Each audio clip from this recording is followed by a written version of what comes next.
Welcome, everyone. Chris Savaglia with my partner, Soa Velazzi, here on the Solano College Sports Network. We have a great matchup today at Billy and Louise Jarvis Stadium between the visiting Auburn Wildcats and the Rockville Rock Hounds. The Rock Hounds coming off a loss yesterday against the Walnut Creek Crawdads, as well as the Wildcats coming off a loss against the Neptune Beach Pearls. So, Soad, what did the Rock Hounds need to do to win this game? Just like I said yesterday, they need to have crisp defense. Yesterday, I believe they had 2 to 3 errors. I'm not quite sure, but they had also lazy mental errors that can't happen again. They just need to play every play that's coming toward them. Don't think about the next play. Don't think about what's going to happen. Just think about now. Exactly. As fam is ready. And I also have the starting lineup for the Wildcats, which I will say right now. Leading off, we have Sam Lee Curtis playing center field. Adam Moreau is DHing in the second hole. Nate Verlin is in right field in the third position. Justin Glover hitting cleanup, playing first base. Taylor Field playing third base in the fifth hole. Hayden Holtz in the sixth hole catching today. Aaron Fritz left field. Anthony DeSantis shortstop. Javon Fisher second base, and pitching today is Hayden Josephson. Fan throws a ball, 1-1. And the Rock Hounds lineup, we have Dominic Fossilino playing left field. In the second position, we have Kevin Sandry, second base. Max Smith, right field in the third hole. Willie Hamza, cleanup, DH. Jack Pridey, third base. Curtis flies it to center. Finley under it for the first out of the game. Daniel Page is playing first base in the sixth hole. Logan Finley in center field in the seventh hole. Zachary Bartelme catching, Kenny LeBeau shortstop, and Alex Pham is on the mound today. Thank you, Saw, for the lineups. My pleasure. As Adam Morrow steps in, DHing today for the Wildcats. Pham working quick. 3 pitches. Got the first out. Pham, fastball up.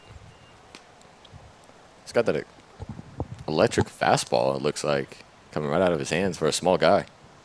Yeah, I saw him earlier this season when we did the game here, and as Morrow grounds it over the shirt, and LeBeau able to make the play as Page saves him over there for an error. The last game that I saw Pham pitch, he actually had a troublesome first inning. It was just went on and on. I believe it was the 10 runs in the first inning. I'm not sure, but I know that it wasn't really a good inning for him, but he's bounced back right now. Quick 2 outs, and that's what he needs. As Nate Verlin steps up, three hitter. As he takes a ball outside.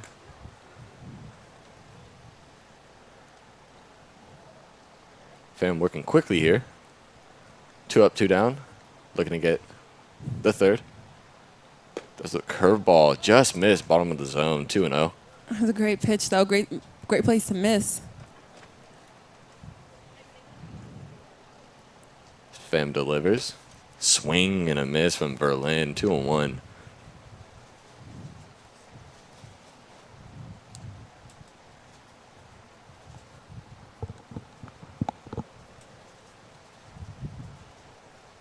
Bartelme gives Pham the sign. Fastball low and away. 3-1. You can see Bartelme kind of trying to frame it back into the strike zone. Umpire not budging on that one. He's not missing by much either. Not at all. Like that pitch right there that caught the corner. As he gets it full count. 3-2. Pham ready. The pitch. Ball in the dirt. As Verlin walks. just kind of lost it there. Didn't want to, throw it in the dirt, get past the catcher. Just didn't look like he got the release point on that fastball. You don't typically see a fastball in the dirt, from a collegiate athlete, a college athlete, or even someone in the bigs. Probably the easiest pitch to lay off of. As Justin Glover steps in, swing and a miss on the fastball. What are you seeing from Pham so far today? He's got an electric fastball, and that curveball that we've seen only one time seems to be a nice tight break as he drops it in there for a strike 2. That was beautiful.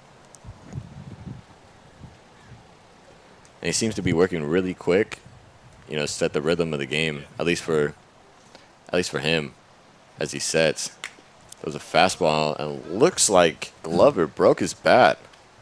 No, you don't see that too often in college because they play with metal bats, but in the summer they play with wooden bats, and we've seen that a lot this summer. And it looks like it just hit on the tip of the bat, and it just shattered. But thankfully, the piece didn't go anywhere near any player on the field. I don't think I've ever seen a bat break like that. It hit off the end, but just a little piece came off. It's not like it broke in half or kind of split. But still, no one wants a charge to come exactly. at them. He gets a new bat, and he's ready to go. As Pham sets. Curveball in the dirt. Berlin takes off and able to steal second with ease as Barthelemy could not get it. It was a good job for him to just eat it because, we saw him look for it and then finally get it. And it looked like he was going to think about throw it down a second, but thankfully he ate it because with that grip, with that kind of rushness that he had, he would have easily airmailed that in center field. Run could have possibly came to score. So it was great job by Barthelemy. And I don't think Barthelemy thought he would, Verlin at first was going to steal on an 0-2 count. He, instead of, trying to catch the ball, he kind of, blocked it and was kind of shocked that Verlin took off. But nonetheless, I'm not really sure where that pitch missed. It looked like it was right in the strike zone. So umpire kind of showing that he has kind of a tight zone. We'll know more later on through the game, of course. Pham throws a fastball low in the zone. Glover able to work it back to 3-2.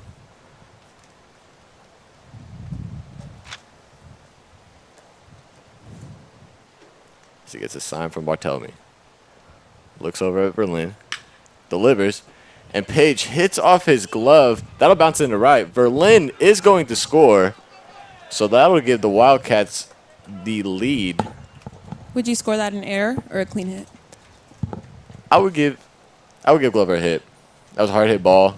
Page just kind of. Taylor Field. Aided him. Yeah. Yeah, and like I said earlier, yesterday's game wasn't really the best defensively for the Rock Hounds. You had drop balls in the outfield, you had misplays in the outfield, you had overthrows, you had a lot of stuff. So for the Rock Hounds, they really need to take initiative in the first inning early in the game and just get the clean outs that they need to get. But it did eat up at Page, so there's honestly just a clean hit. Nothing much he could have done. Great piece of hitting as Field grounds it over to Pridey. Page able to make the play, comes off the bag, but does tag Field as that'll end the inning. But Wildcats able to jump on top first, 1-0. That'll have the Rock Hounds lead off. Foscolina, Sandry, and Smith. This is Alex Pham. Thanks for watching the Solano College Sports Network. Pham? Good. All right, you're all done.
Welcome back, everyone, as Fossilina steps in to lead it off for the Rock Hounds.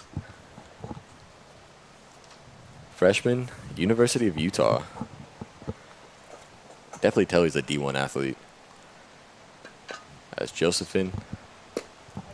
Funky. First pitch. Yeah, funky delivery right there. As he throws a first pitch look like changeup for a ball. I like it. I like seeing this funky type of pitching windups from these guys. I like how it's unorthodox. It doesn't have to be standard by the book. The high leg kick, I like it. Juan Marichal-esque, the high leg kick. You don't see that too much anymore. You usually see it with lefties more. They have the advantage with the high leg kick, but righties, you don't see that often. No. Never. As Fossilina took a fastball in there, strike one, 1-1. He drives it left side down the line, but foul, 1-2.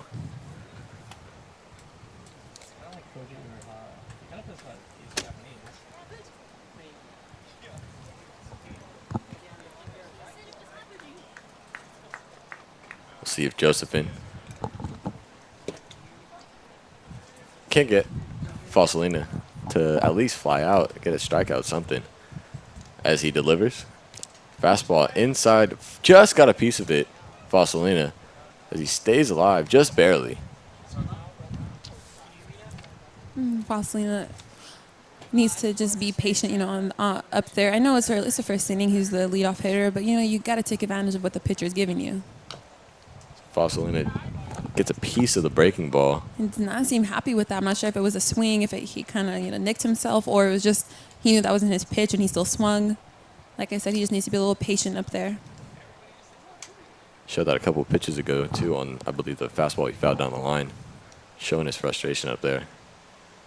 So he gets another changeup, fouled left side, out of play this time. And again, just hanging his head. He's, with the exception of the two little dribbler foul balls, the other ones have been hit hard. So he's just trying to, stay inside in the ball and just keep it fair. Trying to lead it off for the Rock Hounds as he gets it over to Field. Field makes the play. What a play over there. Great play by Field, just hustling out and never giving up and just knowing the play in front of him and not letting it rush him, really. And great hustle by Fossilina, though. Great hustle. Good speed, but Field does make the play as Sandry steps in. Playing second base today. Not typical for him. He usually plays shortstop, but LeBeau getting the start at short with Sandry as his partner in the middle of the infield as he takes a first pitch ball. It's always important to have that kind of, it's like with us, being broadcasters, you have to have that type of chemistry. For a shortstop, second base, you have to have that type of chemistry because, you need to know what they're thinking. It's not just about you because double play, you got to know what he's playing. You got to know if he's backing you up. You got to know stuff like that. And, they're both doing that, of course, playing short or second, switching off. Chemistry is key. Communication is key. As Sandry dribbles it over to second, able to make the play. And that would be 2 down. Now batting right fielder Max Smith. As Max Smith, number 3 hitter for the Rock Hounds, steps in. That was a great play by Fisher. Just not rushing himself, just getting to the ball, gloving it, and then quick throw to the first baseman. I know it's that was a routine play, but it's I have to emphasize this. You have to make the routine plays routine. You can't overthink it.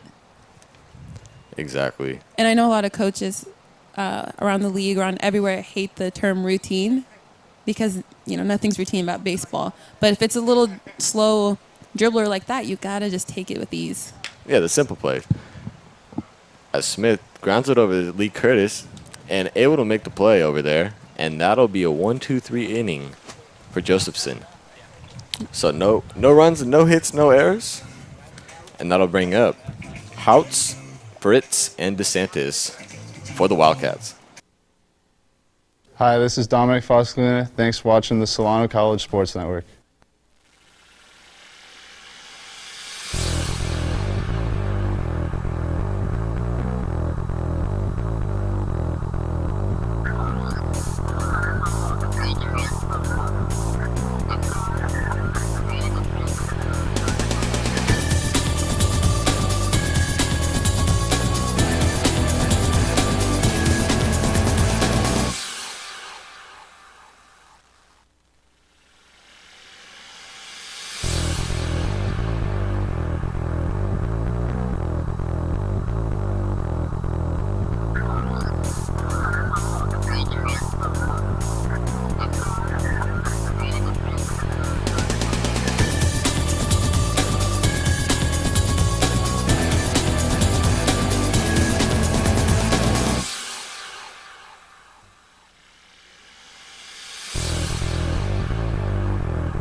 Welcome back as Caden Hout steps in for the Wildcats.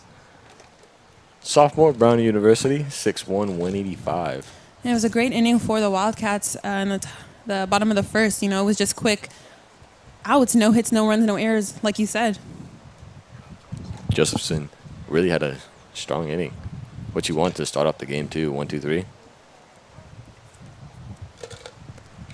As Hout is ready, takes a first pitch strike. Outside corner, 0-1.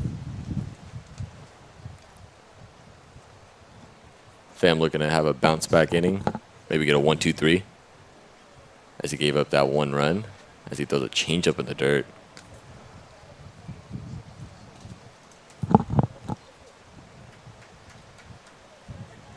Windy day out here.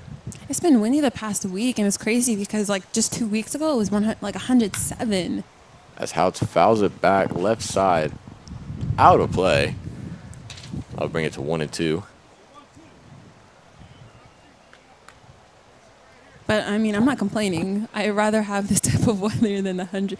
Anything over 77 for me is hot. Wow. And I need it to be cool, a cool 75.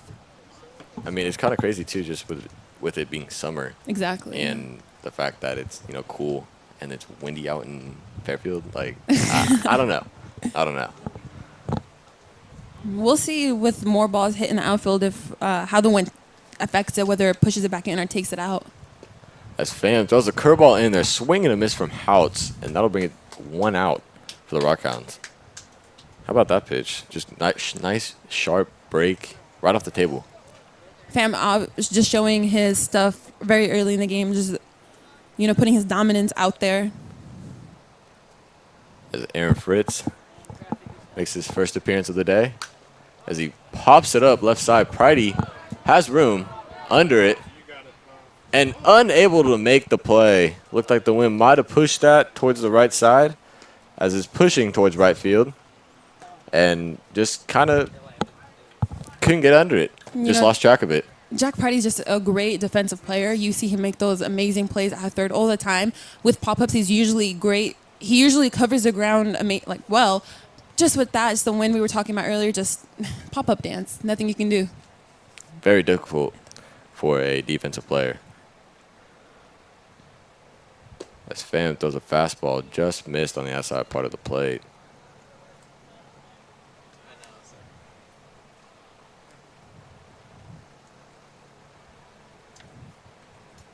Delivers. Swing and a miss from Fritz. 1 and 2. Really working just quick. I mean, I know I keep emphasizing that, but he gets the ball and he's right back up there on the mound.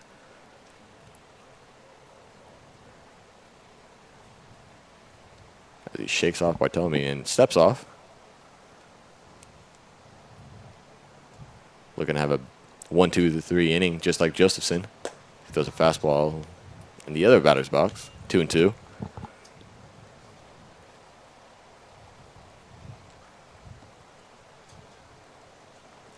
Digs in his glove. Delivers. Foul back from Fritz. I just want to say for the 17th time, very blessed that there is a fence, little wall thingy, whatever, right here, so your girl doesn't get her head knocked off. Netting is what they call it, I believe. Thank you. Yeah.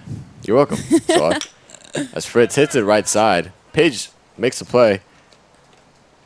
And Pham able to get over there at first as they complete the miraculous kind of play. And that'll bring up Shortstop, Anthony DeSantis for the Wildcats. Great play over there by Page. Really kept his composure. And Pham, great job also on the pitcher side of running over there. Running up the line too, not going straight to the bag and kind of losing his footing. And making the play. So Pham's ready. Fastball. In there. Strike 1.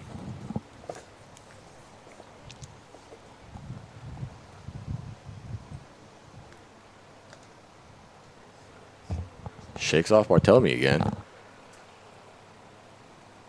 Gets his pitch. Change up in the dirt. 1-1. So it looks like the umpire checked over there on the first base umpire. See if he checked the swing, and he did.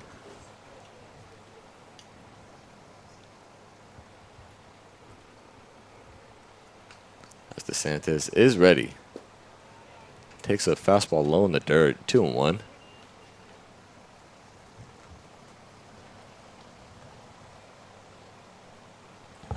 Pham so far doesn't seem to be on the same page as Barthelemy. And it's shown quite a bit as he throws a fastball in the dirt again, 3-1. DeSantis looking to keep the inning alive for the Wildcats as he has a hitter-friendly count. Fouls it back right out of play. Brings the count to full count. 3-2.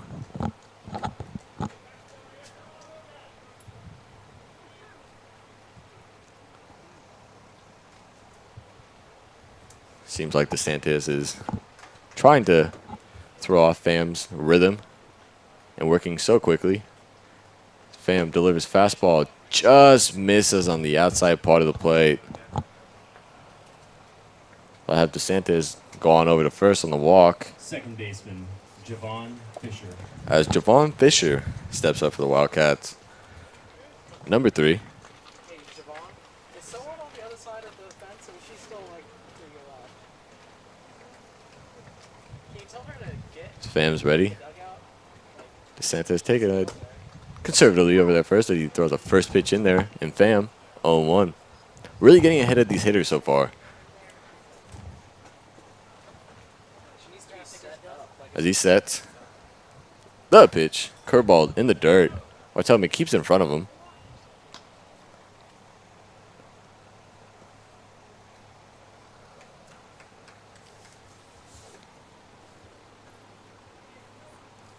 DeSantis, 4 stolen bases on the season. That's Fisher. Fouls it back right side out of play, 1-2. Could see DeSantis to go here on the 1-2 count. We saw Verlin take off on the 0-2. It's Pham, fastball up in the zone. And it looks like he did go, and Fisher, wow. Didn't look like from up here that he actually swung the bat, and the home plate umpire took advantage of that and called his own call. As you know, the home plate umpire, I should say, is talking with the third base coach.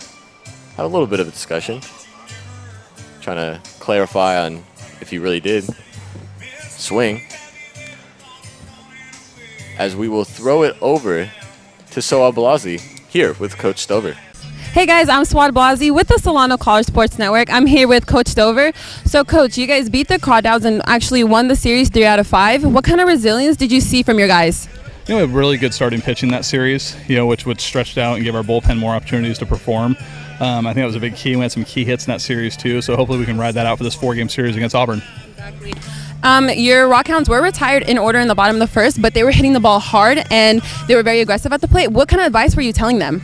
Our goal is just try to have some good first pitch swings when we get those pitches to do it with. The umpiring's been a little tight on their zones and then they're inconsistent late in the game. So we just want to have good approaches, not worry about that kind of stuff, and have a good at bat, get a ball below their hands that they can drive. Exactly. Thank you. And back to you in the booth, Chris.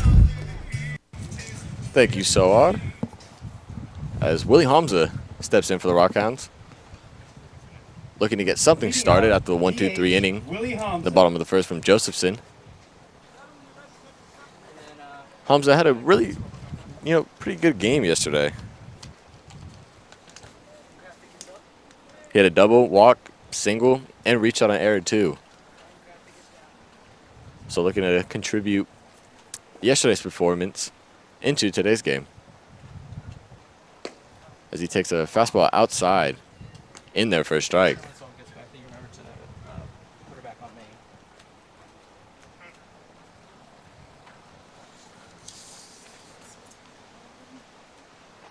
Throws a slider in there. Hamza fouls it right side. 0-2.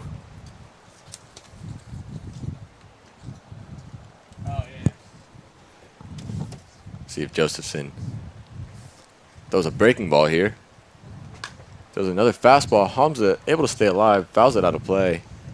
Left side. I just love the way he pitches. It's just something about how unorthodox he is. I like seeing guys do their own thing up there and not be conventional. Really tall and lanky.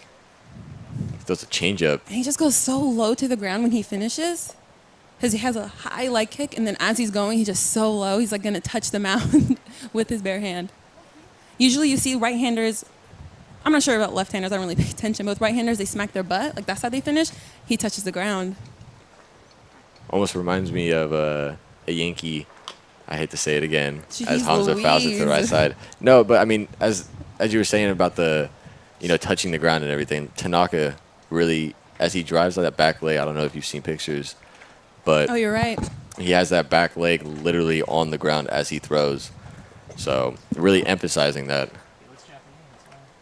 Yeah, and our producer, Brian Nelson's actually saying that how, he resembles a Japanese pitcher, which is really true because of how funky they are exactly. Now And batting Tanaka. third The funky baseman, delivery, Jack exactly. Friday. As Hamza strikes out looking from Josephson on the fastball outside. That'll bring up Jack Pridey. Only took 2 minutes tonight today. Proud of you. Big power hitter for the Rock Hounds. Swing and a miss, 0-1. Call him Captain Jack. He just, the way that he asserts himself at the plate, he just, the captain presence, he's just, guys, jump on my shoulder. I'll help you guys out. As Pridey swings and misses on the changeup, You don't really see that too often, back-to-back swing and misses from him. especially from Pridey. I mean, Bay Valley Conference leader Exactly. in batting average at around, I think it was 430, around there. Like you said, you just don't see that. He takes a changeup inside part of the plate, called strike 3 looking. Now, it looked like it was going to be a ball Now as batting Pridey turned, first baseman, but Daniel Page. umpire rings him up. So a good morning, good afternoon, good night type of situation for him, and that's not really Pridey-like. Not at all. And Josephson not scared of the power hitter Pridey. So I'll bring up Daniel Page. And the way that Josephson pitches too is deceiving for the hitter because, his arm angle is at such a weird angle that they don't know where the ball's what pitch is gonna be until it's literally left his hand. As Page hits it over to Curtis. Curtis able to make the play. And again, for Josephson, a 1-2-3 inning. How about that? As the Wildcats will have the top of the order. 1, 2, 3, Curtis, Morrow, and Verlin. I'm Kevin Sondry, and thank you for watching the Solano College Sports Network.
As we're back here at Billy and Louise Yarborough Stadium, as Curtis steps in.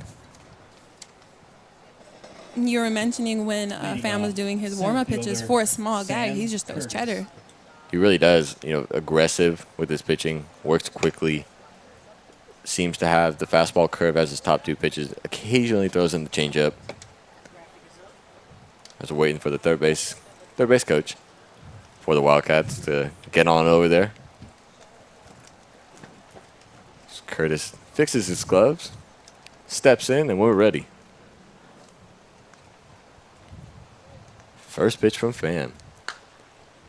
foul from Curtis, left side, 0-1. Two left tops. He stands like Big Cat, Colorado. That white stands.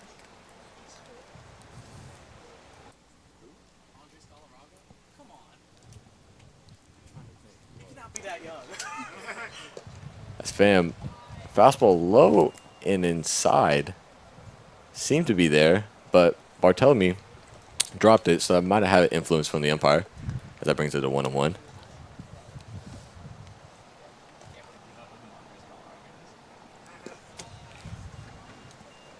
He takes looks like a fastball in the dirt, 2-1. It looks like today's going to be, hopefully this isn't the broadcaster's jinx, pitcher's duel, something that you can appreciate. Definitely. You know I love my pitching. Feature pitching coach here. As Curtis hits it right past LeBeau at short. That would be a nice leadoff single for the Wildcats. Again, I hope I did not just jinx what was supposed to be pitcher's duel. Great job so far. Thanks. That's what I'm here for, is to jinx everyone. So I'll bring up Adam Morrow.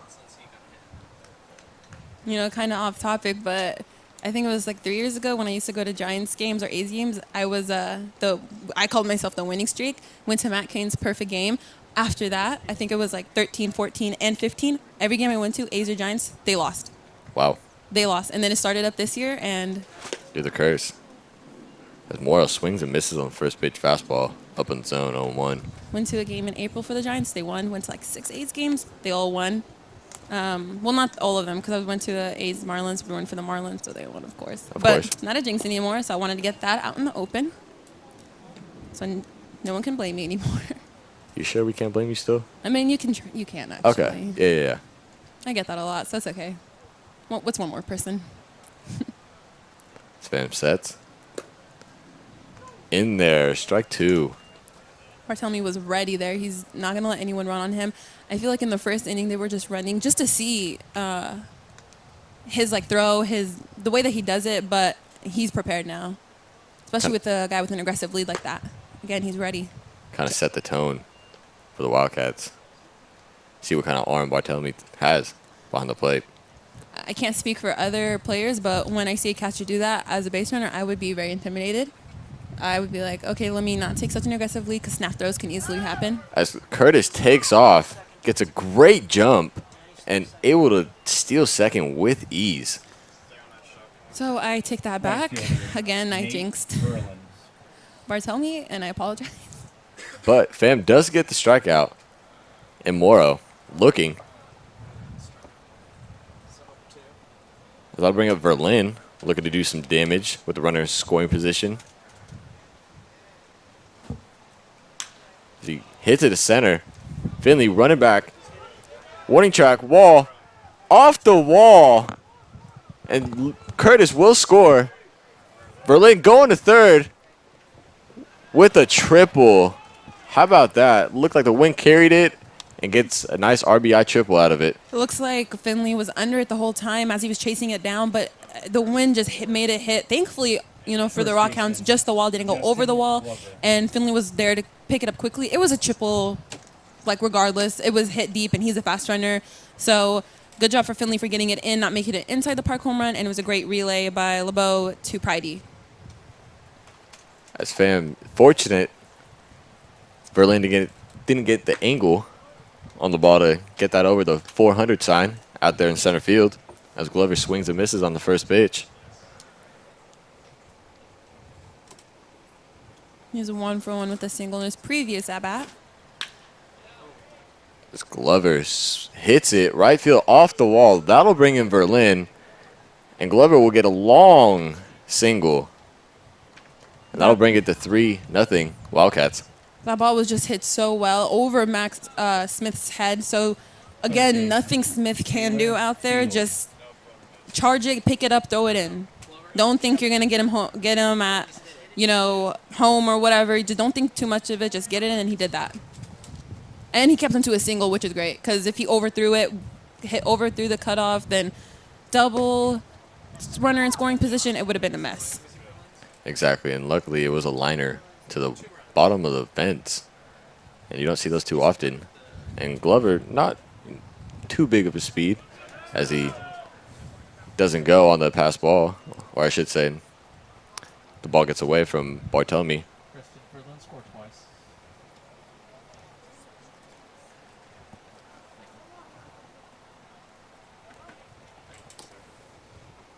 So Field looking to add to this 3-0 lead the Wildcats have as he swings and misses on the curveball in the dirt from Pham.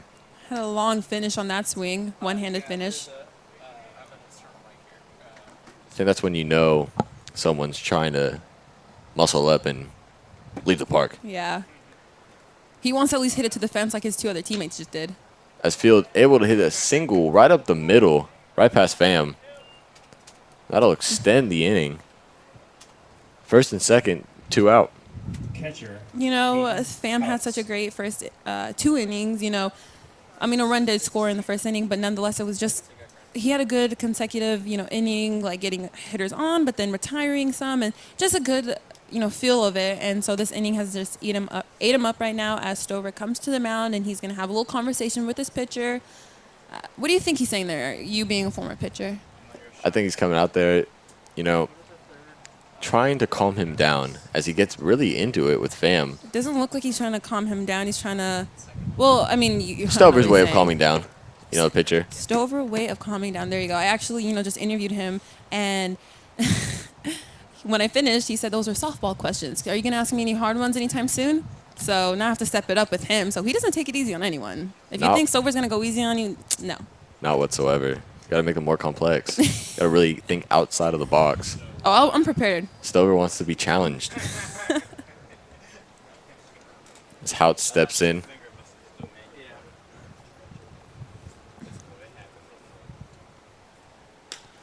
As he hits it left field, Fossilina running in, charging in from left field, falls right in front of him.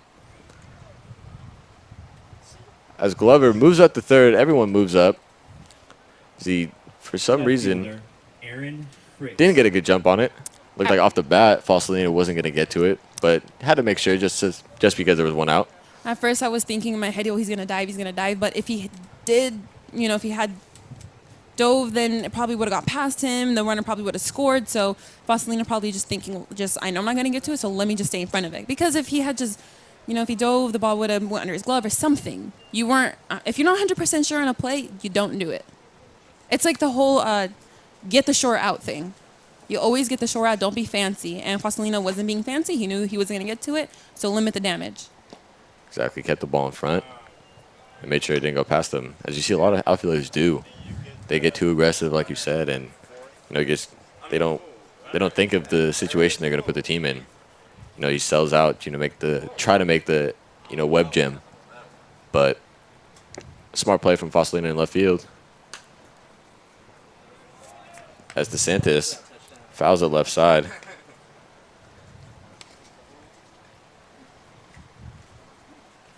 One and 2 the count.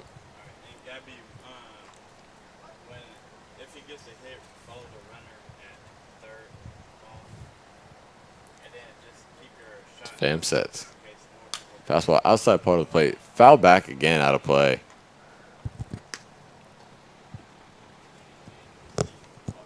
Our cameramen working very hard out there. You know, it's summer, and like you said, it's breezy. And I was doing the spring games. I did a lot of camera. It was so hot. I feel like we just switched seasons. As Fritz hits it left side. Fossilina unable to make the play. Ball drops fair. And that'll plate 2 as the Wildcats go up 5-0 on the single from Fritz. In this particular case, I understand why Fossilina dove. This is, you know, it was drifting foul, so maybe he was thinking if it goes foul, I dove, who cares? But it was a great effort by him, and the ball didn't get past him too far. Runners were going to score regardless. So, again, just the balls were just hit toward him, but not at him. So nothing Fossilina could do except just put his effort into it, which he did. So he can't really hang his head low for that. And you look cool when you dive, so give him that too. Just trying to save some runs. Again, hit to him. As DeSantis drives that out to Fossilina in left field. Able to make the catch, finally. As that'll bring it to the second out. Second baseman. And Fisher. Up now for the Wildcats. Looking to bounce back from that strikeout looking in the top of the first.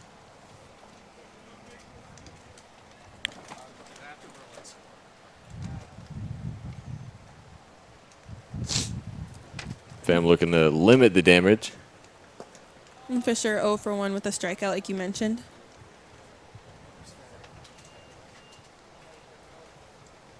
Pham just looking a little puzzled up there on the mound. Kind of frustrated. As Fisher drives it left center. That'll play at Houts.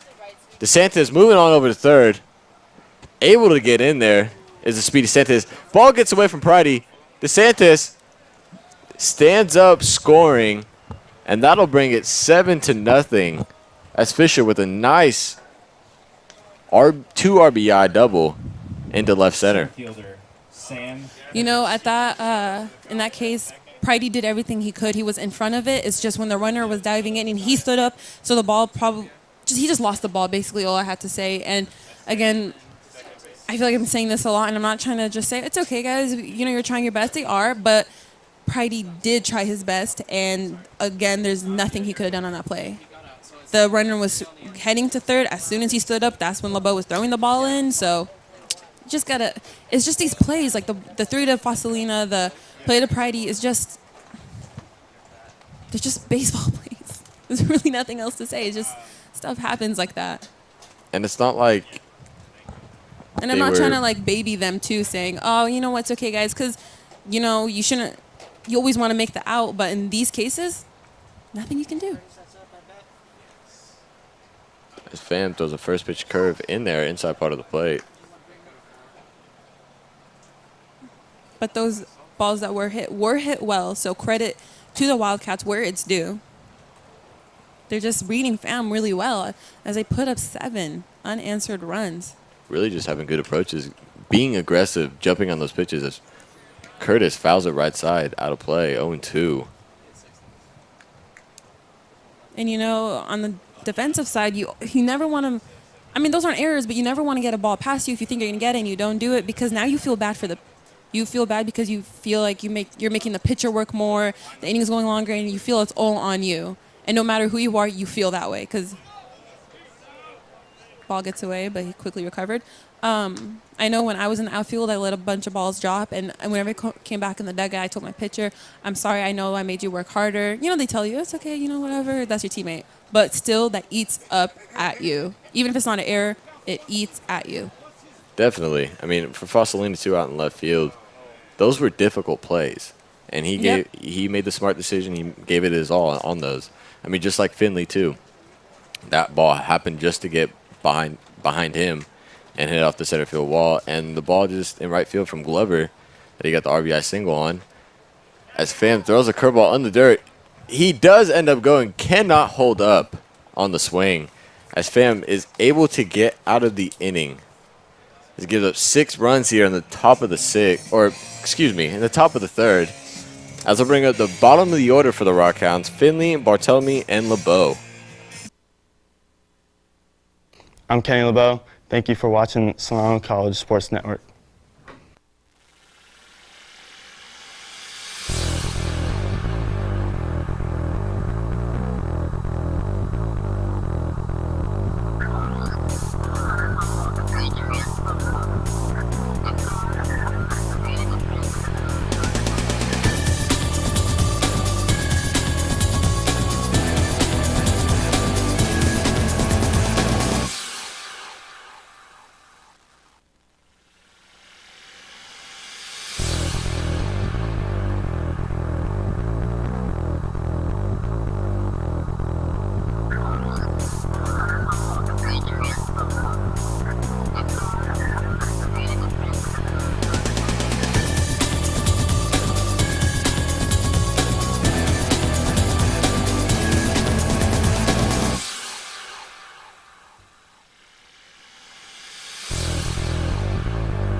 Welcome back.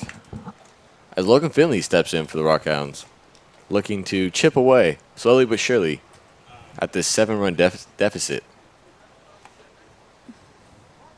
Standing 6'4", 220. Big power lefty. for the Rock Hounds. You said chip away, and that's exactly what they're going to do because it is the third inning. The game just started. Yes, 7-0 is ugly. No one wants that regardless of, what team you're on. But you need to just chip away. As Finley fouls it back left side, out of play. 1-1. I know Finley has the power in him to go yard, hit a double, triple, whatever. But in these certain situations, you got to know where you're at, and you got to just take what's given to you. As Finley hits it on over to Fisher, able to make the play easily for a routine out. Out number 1. Now batting catcher Zach Bartlemy. Zach Bartlemy steps in. Hasn't played too much this summer. Gets the occasional start behind the dish. Rocking the glasses. Gotta love the goggles. As he shows bunt, pulls back. Did not go, according to the first base umpire. And he was our mysterious pinch hitter, but not mysterious anymore, Zachary Bartolome. We finally do have a name. Unless he wants to be called mysterious pinch hitter, which I think is cool. If he wants to, we'll ask him after the game. But, yeah, so let me just see this pitch. He fouls it off his foot. I know there's a lot of players, college, whatever, that wear, the quote-unquote swag stuff, like the sleeve, the chains, the ball. I don't know why I don't question it. I like the guys that wear the glasses. I like the guys that, wear the stirrups, wear the pants high, like the Giants' Kelby Tomlinson. He wears the real glasses. Freddie Freeman, before he had eye surgery, glasses. I think it's adorable, and it's their own thing. And I like when players just stick to their own thing. If it's style or pitching, just don't let the game change you. Don't let it get to your head. And I appreciate a guy that does that. Shows that they're not going to be followers like the other players. Are you calling them all followers? No, not at all. As Bartlemy hits it right up the middle, right past Josephson to end the no-hitter and perfect game. Now batting. It looked like it hit right on second base, and that would have been.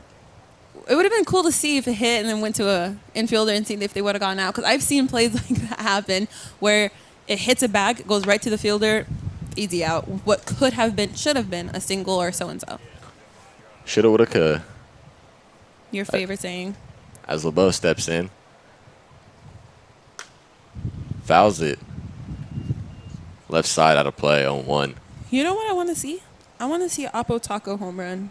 I'm waiting, guys. I'm patiently waiting. But I see all these foul balls, going the opposite way. I just want to see it go over the fence. That is probably the hardest thing to do, without a doubt. Oh, for sure. As Josephson throws a fastball, LeBeau fouls it left side again. But you know what? He's inching toward fair, so it went way foul, inching fair. So obviously it's in him. He's gonna do it. No pressure. As LeBeau, small kind of guy, plays shortstop. Doesn't look too big. As he grounds it over to short, able to make the play is this Simmons. Able to at least get 1 as LeBeau hits into the fielder's choice. Now batting left fielder Dominic Fossilina. That'll bring up Fossilina for the second time. Looking to extend the inning.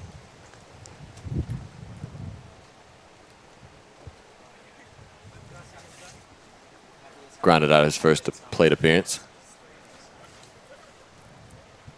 He takes a slider up at his head. Doesn't look too happy about that. That play by DeSantis is just, I think he was just thinking play before actual ball. He just got a little ahead of himself. If he just, took his time a little bit and just eased into it, he probably would have got a double play, but at least he got an out. Like I said, a sure out. Looked like he hurried himself on the ground ball. He was thinking double play all the way through. Might have took his eyes off the ball before even fielding it. Yeah. And that brings back the topic of knowing your double play partner. You gotta, in certain situations, the guy already knows where he's at. Have to build the chemistry as Fossilina able to stay alive. It's just like a pitcher-catcher chemistry. Shortstop, second base. You got to get that double play. And the shortstop and second baseman do communicate with each other, depending on who's on base and, certain situations, first and third, who has back, who doesn't. As Josephson picks off over the first to keep LeBeau close.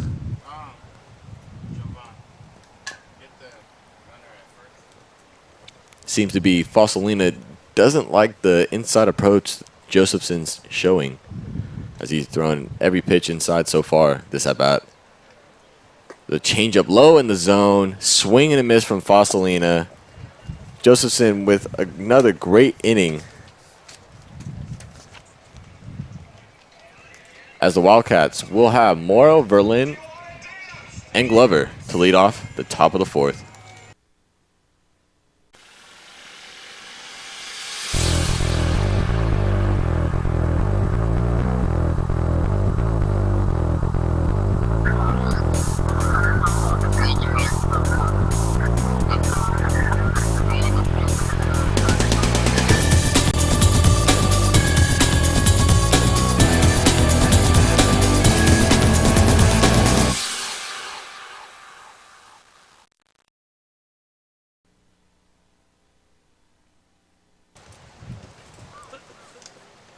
As Morrow steps in to lead off the top of the fourth.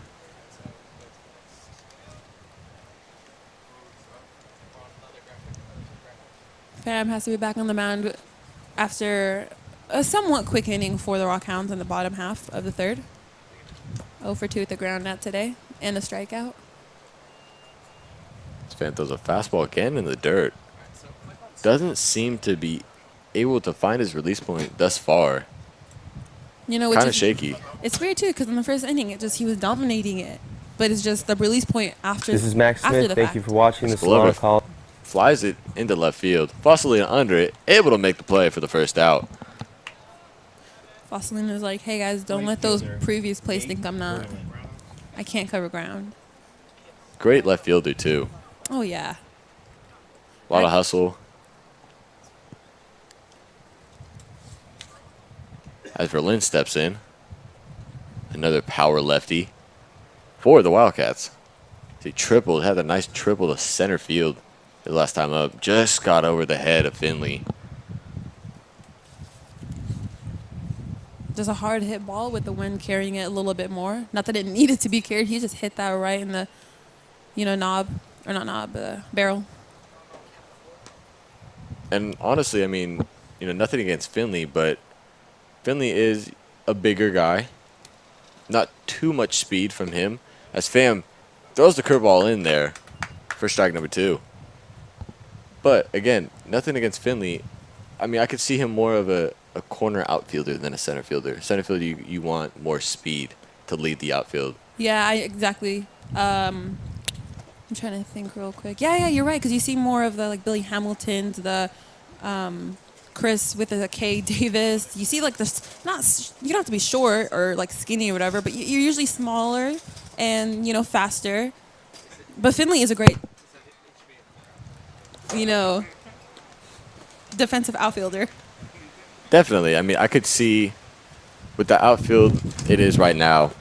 Smith's fine and right. He has a great arm, which you want in a right fielder. I could see Fossilina move on over to center. As swinging, does it look like he fouled it? No. So they Bartlemy threw to third, signifying the around the horn strikeout kind of thing. Just a little confusion on the play. Looks like Verlin thought he got a piece, and the home plate umpire said, no, you did not. Definitely can hear the barking in the visitors' dugout as well with the Wildcats. You never want that with the umpire, kind of slow the slow Reaction. Yeah, reaction, I guess you could say. Whether it's foul ball, fair ball, strike out. You always want your umpire to just be quick, so you're not standing around, hey, what are you doing, kind of thing. Pham throws a fastball in the dirt. The wind has definitely picked up mighty since the first inning.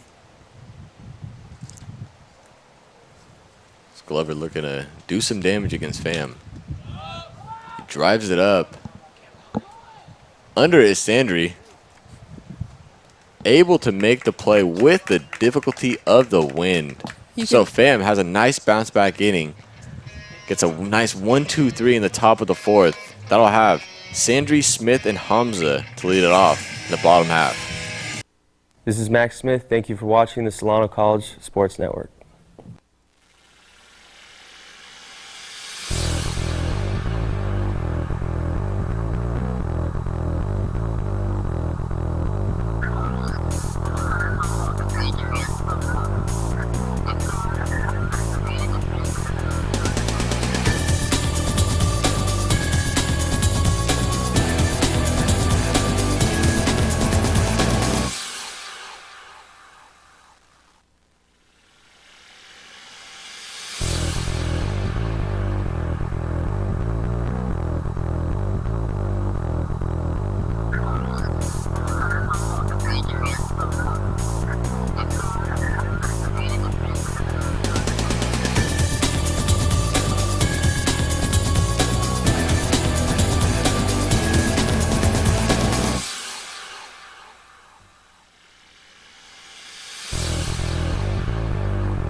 Welcome back, ladies and gentlemen, Leading off, as second Kevin baseman, Sandry Kevin Sandry.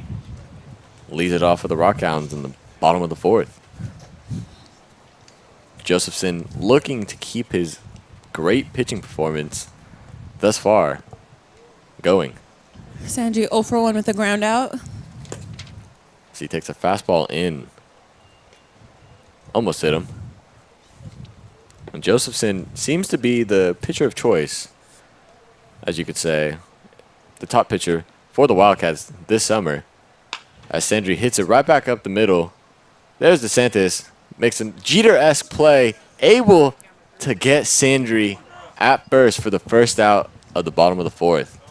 That was just a beautiful play, like you said, Jeter-esque. He went to the ball, he moved.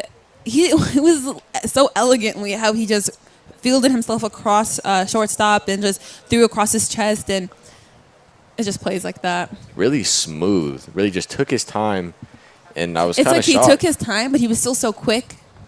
So it's just, it's cool. It flowed. It really flowed. As Smith takes a slider for a ball. But Sandry, you know, feeling that he was robbed, which honestly, I feel he was robbed of that. That was just an amazing play from DeSantis. Smith takes a fastball in there for the first strike. And going back to Josephson, he has 25 innings so far this summer.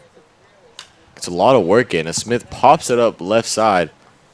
Under is DeSantis, having trouble with the wind, unable to make the play. And that'll have Smith go on over to second. The wind, again, playing a factor today. You know, this is where the Rock Hounds have the advantage. They play on this field. They practice on this field. They know this field. Yes, they have sometimes they have these little mess ups where they even get lost, but still the advantage goes to them because they know the wind, they know the field, they know stuff like that. So in this situation, the Wildcats, they were just in no man's land, to put in other words.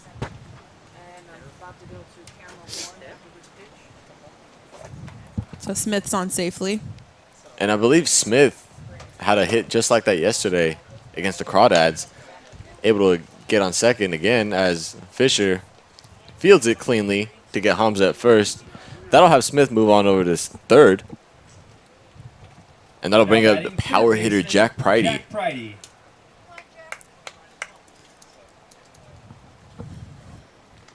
Struck out his first time, which is a rare one, especially looking, too, in Pridey. You know, Pridey was leading the Bay Valley Conference, like we said, with, you know, the 428, I believe, or something like that. Offers at the first pitch foul. Hits it off Stover. That's not what you want to do. You know, that's how you get benched. But Yeah, so Pridey, hitting 428, big batting average guy. Very aggressive on the first pitch, as we have noticed in this game, but throughout the seasons, of course. He is hitting 271 in the summer so far, which it's not bad, but Not not Jack Pridey. Exactly. He looked like he jammed it off the fist to bring it to 0-2 now. Pridey down 2 strikes again. And it seems like so far, the first 3 2/3 innings from Josephson, really just getting ahead of these Rock Hound hitters and doing what he wants to do.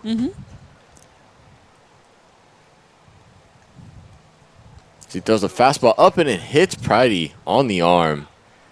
And Pridey will take first on that hit by pitch. You know what? It's just Pridey doesn't look like the guy that crowds the plate for him to be getting hit. I remember a game, I believe it was the Now batting first baseman, Daniel Poon Packers, I Page. believe, when he was hit 3 times in 3 consecutive at-bats. It's just, he has a big approach. Like, he has a big upper body, of course, but he doesn't look like he crowds the plate like that for him to be getting hit consistently. So it's just shocking. And I feel bad for his arm. He probably has a permanent bruise in that spot. Probably stays bruised, maybe faints a little bit, but, again, gets hit and swells back up. This Page took a first pitch strike in there. Page is hitting just 90.091 on the season. He swings and misses on the fastball. 0-2.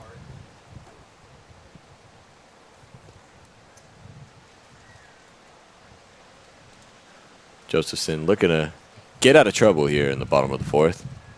Runners on 1st and 3rd. He has 8 strikeouts.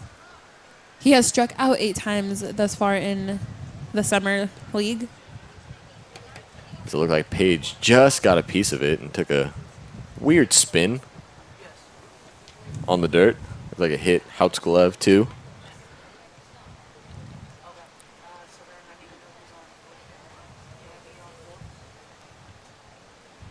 Houts gives the sign to Josephson. The pitch. Page fouls it left side, hitting the fence. As you see, one of the Rock Hound pitchers warming up down on the left field side. This is when you want a bullpen catcher. Someone should be spotting them over there. I don't see anyone. Looks like McCampbell is by the shed. Maybe not really sure. As Page, again, just gets a piece and takes a weird spin.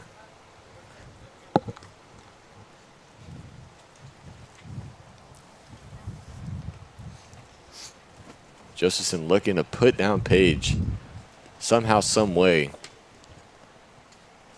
Page looking to not leave the runners on the corner stranded, looking to add some runs to chip away. There's a fastball low and away. Houts has to reach across his body. I know Josephson's been doing this since he started pitching, whether it was kid or whatever. But for me, just as a person that's watching him take baseball away, it looks so, as that ball misses for ball 2, it just looks like it hurts. It just looks like, I know I said unorthodox and I love it, but just a person that doesn't watch baseball, just like, oh, look, I'm watching a game. It looks like he's in pain when he pitches. So it's just like when Hunter Pence throws, he doesn't have an elbow. As a ball misses 2 full count now. It's cool how it looks like it hurts, but it doesn't hurt, obviously. Yeah, and especially, to be honest, with going back to Hunter Pence, his swing, if you look at his mechanics, it definitely should not add up that he hits good. As Pridey goes on the 3-2 count, Page hits it left side, just foul. Got a good piece there, but just missed the foul pole out there in left field. Pridey retreating back to first base. His glove saying hi to us. But Pence, if you look at his mechanics, you look how, everything goes, the step, the hands, where they go. It definitely doesn't look like he should be able to hit for as good. Or just hit in as general, well or as throw, or be in the majors. Exactly. But then again, it goes back to the argument of be yourself. Pridey goes again. Page pops it up. Houts overruns it. Kind of lost track of it. Couldn't find it at first. Found it last minute, but realized it was behind him.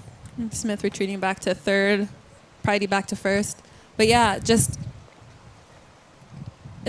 good to see players in the majors be the way that they are, unorthodox, be themselves, because it shows kids, hey, you don't have to have you don't have to be Ken Griffey, you don't have to have the perfect swing, you don't have to be Bryce Harper, you can be you, and you can make it to the majors. As Page fouls it left side right past Smith. Smith luckily gets out of the way. Still a full count too, so he's worked the count back from 0-2 to 3-2. Now Stover saying, hey guys, let's not hit me again. I make the lineups. As we're ready, Josephson deals. Page pops it up once again. Looks like it'll be foul out of play behind us. Still 3-2, and Pridey getting a lot of running under his belt. It's like the other day when I believe it was Gutierrez who was on first, and he was just going, and it was foul ball. But it's 2 outs, 3-2, so you run. So Pridey's doing what he's supposed to. And, it's extra workout. You can always use that for anybody. Conditioning doesn't hurt. As Page swings and misses on the slider, shows the frustration up there at the plate. As the Wildcats get a little riled up on that strikeout, and the Rock Hounds not too happy about that. Page took notice to that, and honestly, it's baseball, and don't be shocked if there's some type of retaliation. You know how baseball players work. Oh, yeah. As we'll have field Houts and Fritz. Hi, this is Willie Homza, and thank you for watching the Solana College Sports Network.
As we are back here in the top of the 5th. As you see the Wildcats dugout, got a little riled up last half inning on the Page strikeout. Page didn't look too happy. I mean, no one wants to hear the opposing dugout cheering, woo, woo, going crazy in there. But in my honest, unbiased opinion, as that ball is smacked into center field, Finley is under it, and he makes the catch, reaching up in the air. In my unbiased baseball opinion, I think it is Catcher. Bush League if there's any type of retaliation, because you know what, they're having fun because they're playing good and they're winning. So if you want to be like that, if you want to enjoy or whatever, you got to play the game, you got to win, you got to do that. So you can't take offense to that. They're playing the game well, so they're having fun. I agree with you entirely. Page I think just because of the strikeout. But I mean, he has every right to be kind of I would be annoyed too. Like, what do I'd still be annoyed, but that doesn't deem retaliation. That's where it gets tricky. That's where they lose me. I agree. And I think he was just frustrated so much on that strikeout that he just didn't even want to hear anything. Exactly. And the fact that they just kept on going. Exactly. He's hitting under 100. He's not even hitting his weight. So I understand where the frustration is as he grounds out for the first out, or for the second out, excuse me. I understand where the frustration is. I just, team-wise, I don't understand. No retaliation. Let's just keep it baseball. And so far there hasn't been anything from Fam, thankfully, because you know what, you're down too. You're down 7-0, 5th inning. Game's going by quickly. You're running out of outs. So why are you going to give them a free base? could not have said that any better, so odd. Thank you. I get a little passionate. I actually took Com 1 last semester with Greg Poff, and I wrote a speech about how much I hate retaliation, especially after a player, quote unquote, pimps a home run.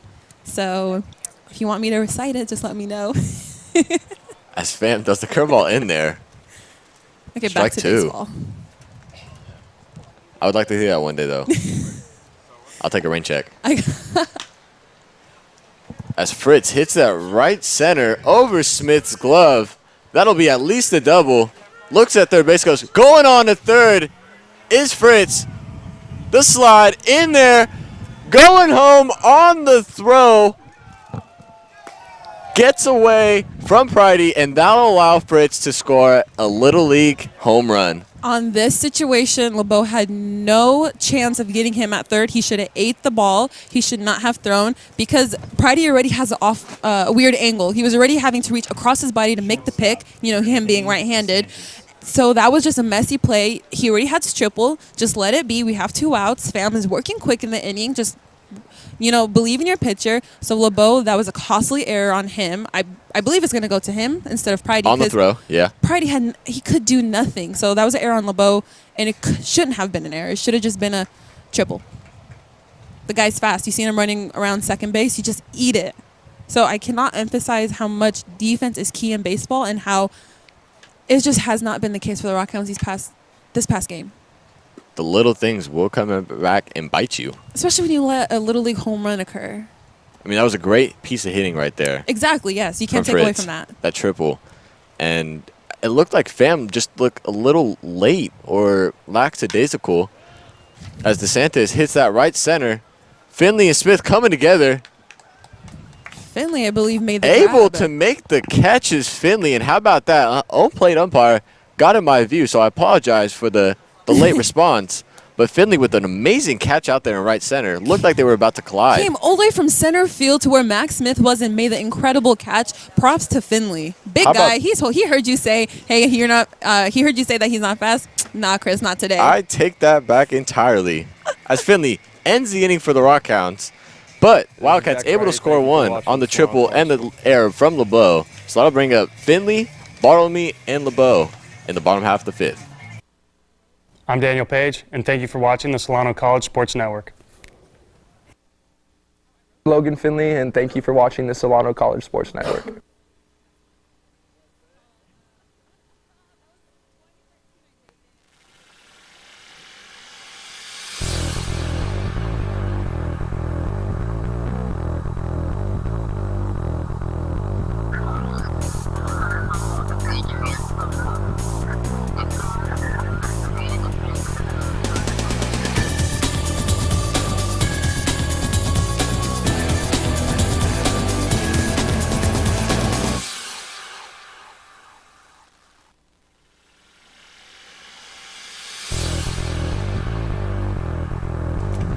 As Finley leads it off for the Rock Hounds in the bottom of the 5th after making that amazing play in right center. Naturally, you make a great play, so you lead off the next inning, and we'll see what he can do.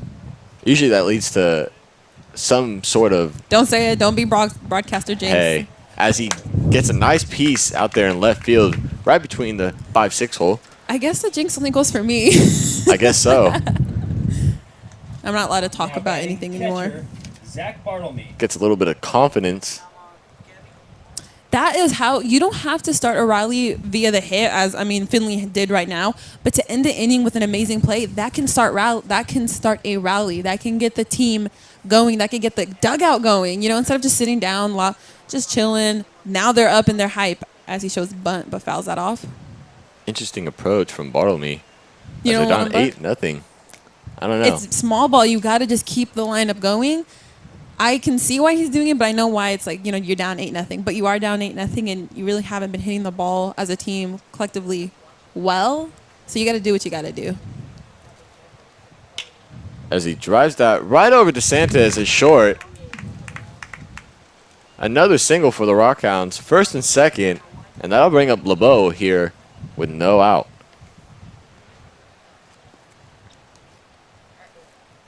Now batting shortstop, Kenny LeBeau. What do you think? You just said small ball. First and second, no out. do you think LeBeau bunts here? Let me channel my baseball brain. 1 second. I say no. I say he's going to take the first pitch. I think he's going to take the first pitch. Oh. As he does show bunt, fouls it back. They don't like me. Baseball gods are not on your side today. Baseball gods and the Rock Hounds, I feel like they have an earpiece in their, earpiece in their ear, and they're listening to what I'm saying, and they're like, so we're gonna do the opposite of what you're saying, make you look stupid, and if that means them getting on base and whatever, you know what? Good for you guys. Josephson sets. LeBeau shows bunt again, gets it down. As no one's there at first, miscommunication over there. As Glover charged on that, Fisher not able to get there. As Fields just did not look as he fielded the ball and threw over. He should have let that gone foul. I believe if he had just let it go, it would have gone foul and stayed foul. I see where he was coming from. That was it was a great throw to first. No one was there, and that is something that the Wildcats should not have done. They should have known where they're going to be again. If you want to know where you're supposed to be and you don't want to ask your coach because it's already late in the season and you don't want to get yelled at, just Google Bill Ripken, blackboard, when he did the defense, because that should not have happened on the Wildcats side. But then again, for the Rock Hounds, bases are loaded. No outs. How about that? And again, it looked like it was going foul as we have a pinch hitter in Nate Gutierrez. And you know what? I'm going to give credit where credit's due. That was a beautiful bunt by LeBeau. Like I said, it would have gone foul, but it went fair long enough for Field to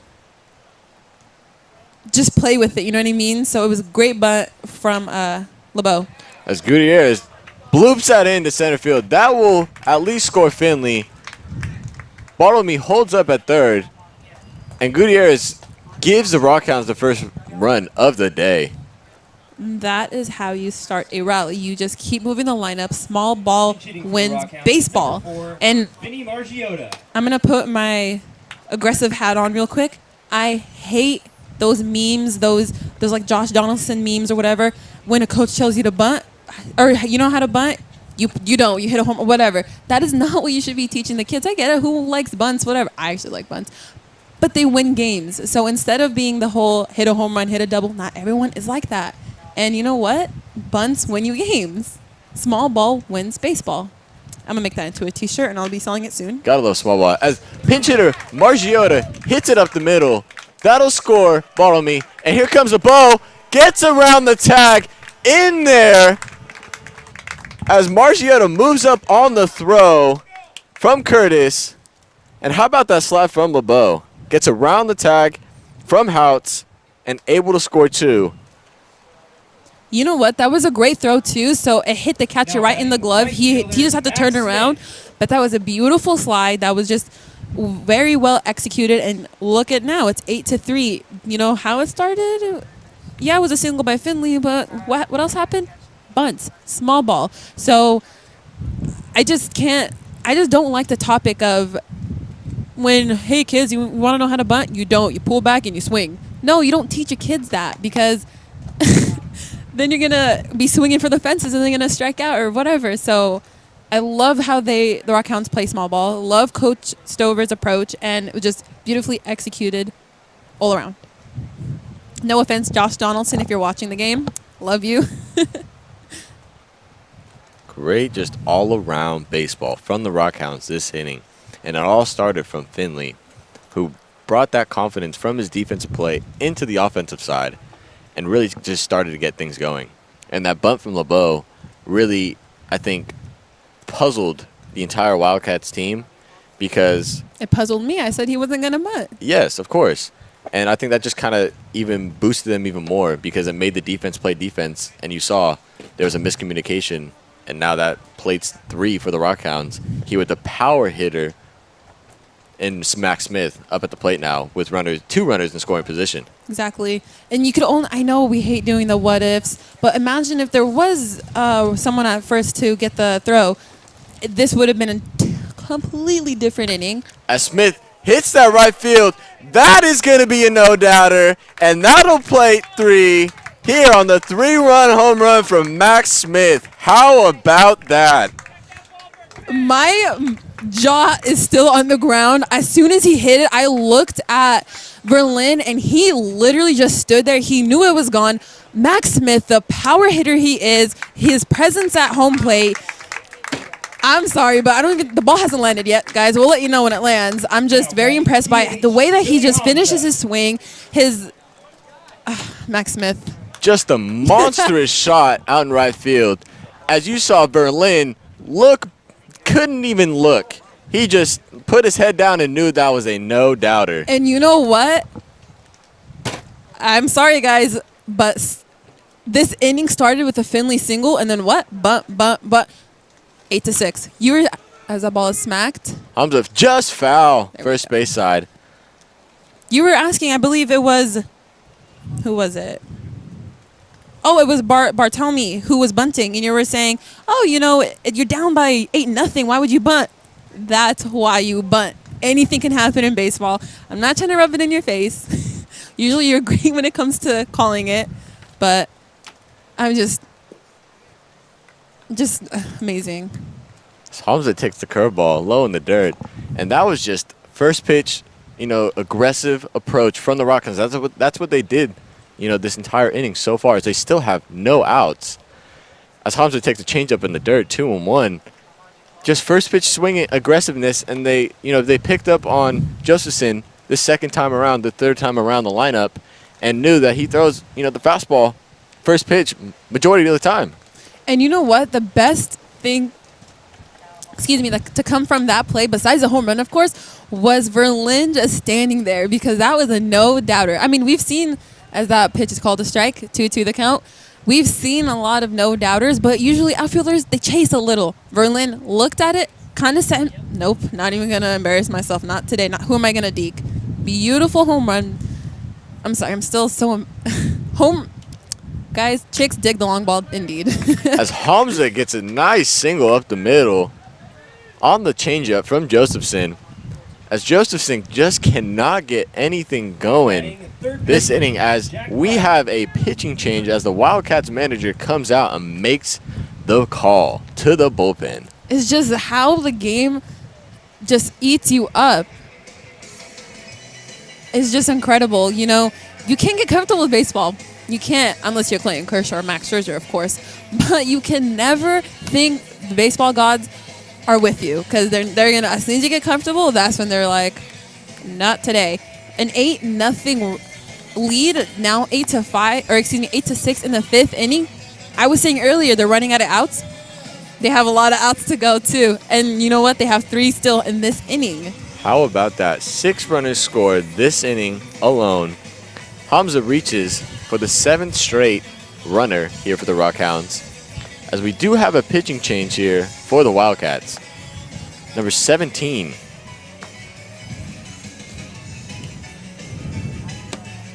And he seems to be not on our roster. So we have a mysterious relief pitcher. Relief pitcher. There you go. Pinch pitch hitter. What am I thinking? I'm sorry. I'm still... my jaw is still to the ground after the Max Smith home run. Oh, I was told that it just landed in Toronto. Toronto, that far.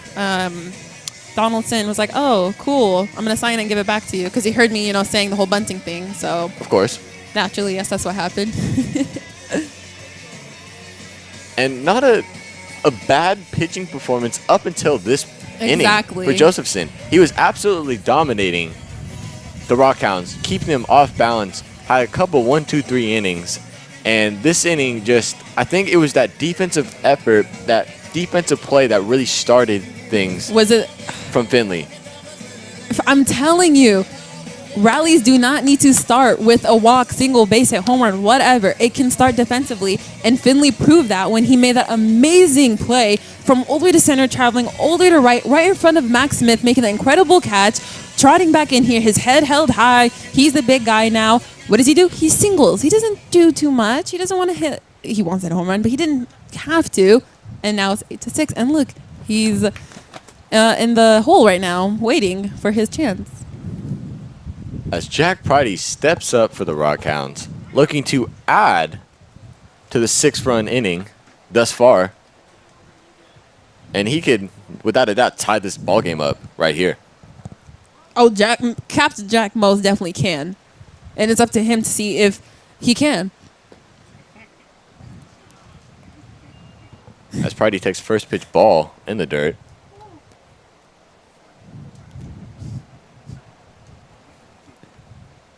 Hamza with a decent lead over there first. That's the first time he hasn't swung on the first pitch. I think it gets back to the hitter. I know for the Giants game the other day, Ian Desmond, he swings on the first pitch, and I think it got back to him. Hey, they know you're swinging on the first pitch. They're gonna throw a so and so and get you out like a pop up. And maybe someone told Jack, hey, they noticed that you're swinging on the first pitch a lot. You should try to change it up. Or maybe he just brought it to himself. As Pridey hits it over Fields in third base. Hamza going on to third. Will make it with the slide. Pridey takes a big turn but heads back to first. As that'll set up Page burst in third. Still no out. Now batting first baseman Daniel Page. Oh, look, Daniel Page is now, and who's after him? Mr. Rally starter Logan Finley. He heard you say he wasn't fast.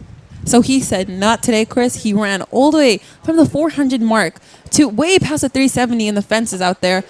Came in here, looked at you, said, no. He didn't really say that. And then just a single. As Page looking to keep the train going as he takes a first pitch ball. Still no out. Looking for the 9th hit of the inning thus far.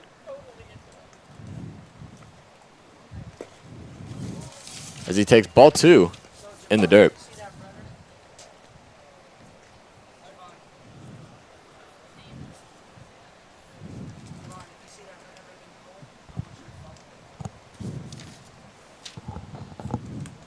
The pitch in there. Fastball strike. Again, Page, I hate to keep saying this, but he's hitting well under 100, batting average wise. And he's just looking up there to just make just a hit, just to drive in a run or something to get the batting average going. As he fouls it back into the net right in front of the booth. Little late on that swing. And he knows it as he showed a little frustration up there at the plate. Just missed the fastball. And it's good to see that the players are frustrated because it shows that they know they're messing up. So what are they going to do now? They're going to adjust, and they're going to keep it going. Good hitters adjust, exactly. Let's see if Page can do here on the 2-2. As he takes a fastball, just misses on the outside part of the plate. That'll bring it a full count. You think it's possible late in the game when it's been such a rally, whatever, the umpire's strike zone expands? It depends on the umpire. I mean, it seems to be that he still has the same zone. As Page swings and misses on the fastball up for the first out. Oh, the first out. Say that again. Center fielder Logan Finley. As the rally starter, Logan Finley steps up, looking to get his 2nd hit of the inning and chip away at the 2-run deficit. You know what? The visiting Auburn Wildcats dugout has been really quiet after the whole chanting they were doing after Page struck out in the previous inning. And that's exactly what I was saying earlier. If you want them to shut up, you got to put up in the inning. And that's what the Rock Hounds are doing. So you're welcome, guys, for the advice. Looks like the Wildcats ate their words as they, like you said, keeping quiet. Everyone up on the dugout, but kind of seems shocked that the Rock Hounds are having this good of an inning. Finley takes a slider outside ball, 1-1.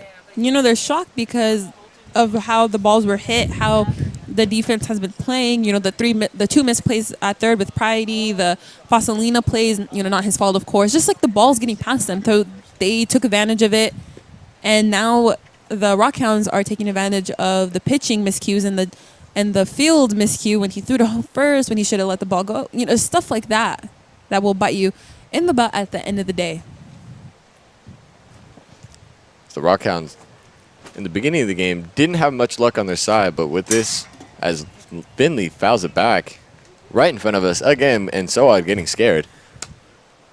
You know, the Rock Hounds having some luck this inning. Really, I thought you were going to say, there's a net in front of us. But yeah, they are having, it's just going their way. It's in their favor. May the odds be in their favor, and it is. as mysterious relief pitcher steps off. Mysterious relief pitcher. Still haven't got his name yet. I like this mysterious nonsense we're doing. It's fun. It's summer ball, so they do add, kids last minute randomly as Finley swings and misses as he strikes out for the second out of the bottom of the fifth. Mysterious relief pitcher actually looking very throwback with the stirrups. Anytime someone has stirrups, I have to comment on it and say that I love it. So that's my thing too, mysterious relief pitcher. And I know it's our thing to do, player comparisons. The mysterious relief pitcher reminds me of R.A. Dickey. You know as what? Bartleby pops it up, third base side. Curtis calls off Fields, able to make the play with the wind. So, Wildcats able to limit the damage at 6. Rock Hounds back in this game. The Wildcats will have Fisher, Curtis, and Morrow leading off the top of the 6th.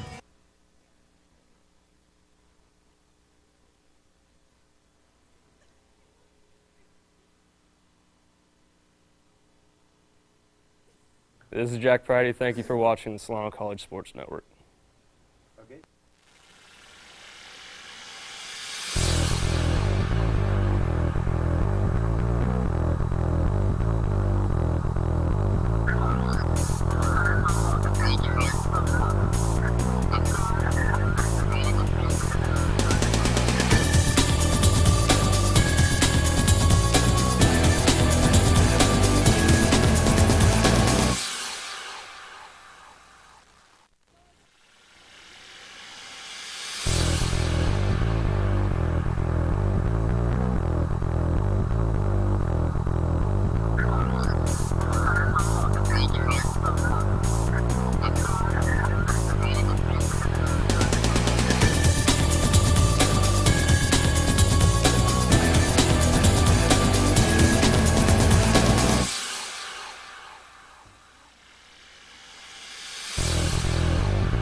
As Javon Fisher leads it off for the Wildcats after that monstrous last half inning from the Rock Hounds to get back in this ball game.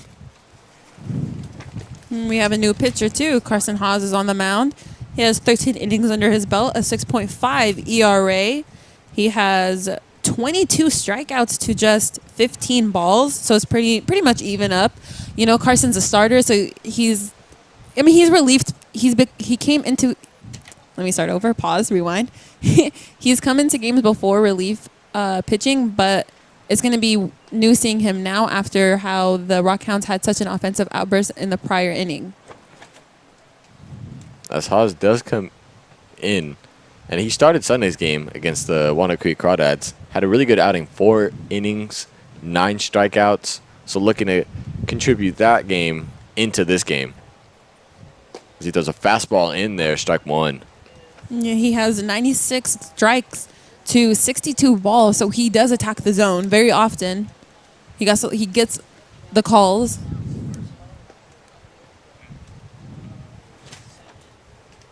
As Haas throws a like a changeup inside part of the plate for strike 2. As we have a few defensive changes. Gutierrez, who pinched it for Fossilina, takes over in left field. Also, Margiotta takes over as Sandri at second base. As Haas throws the fastball just off the outside part of the plate. Fisher gets it even 2-2.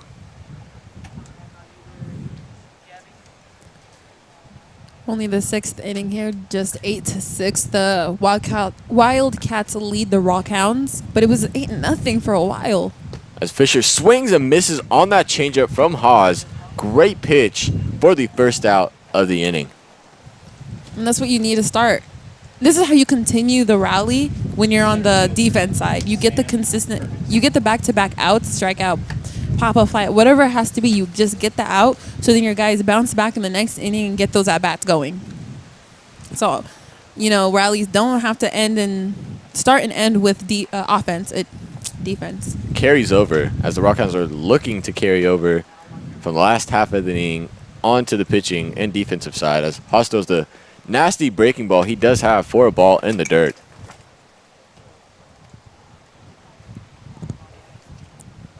As I'll bring up the top of the order in Curtis. Curtis' stance is way weird. Has a very open stance. His back foot is literally to the back of the box. Haas does throw, I believe he's been clocked in around 90 miles an hour. So low 90s as his top.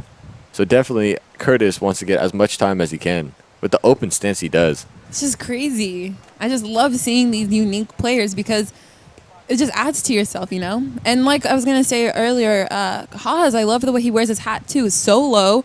You don't see his eyes. It reminds me of Jose Fernandez, how he wore his bill so low. It's intimidating too. As Haas gets a strike in there finally on the fastball. The hitter's just staring at you, but what are you staring at? Just the shadow? Because you don't see the eyes. It's blank space. As Haas does the fastball in the dirt. That'll allow Curtis to go to first on the walk. DH, Adam Morrow. And that'll bring up DH for the Wildcats, Adam Morrow.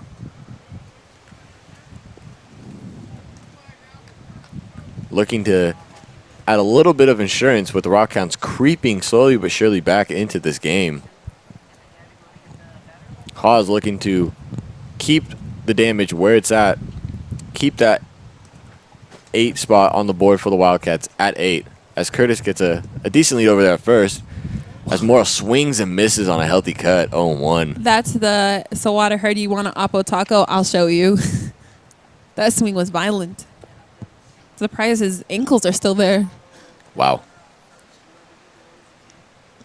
Curtis shaking his hand over that first. Looks a little jumpy. Doesn't take off, though. As Haas does a changeup, but Bartlemy, great block. And he knows the situation, so he hopped up from the squat, ready to throw down just in case it needed to be.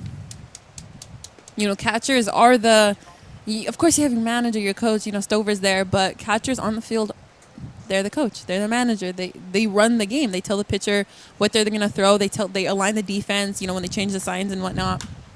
As Morrow pops it up, shallow center, LeBeau going, Finley coming in, Finley sliding, does get down. Not able to make the play. LeBeau throws on over to Margiotta.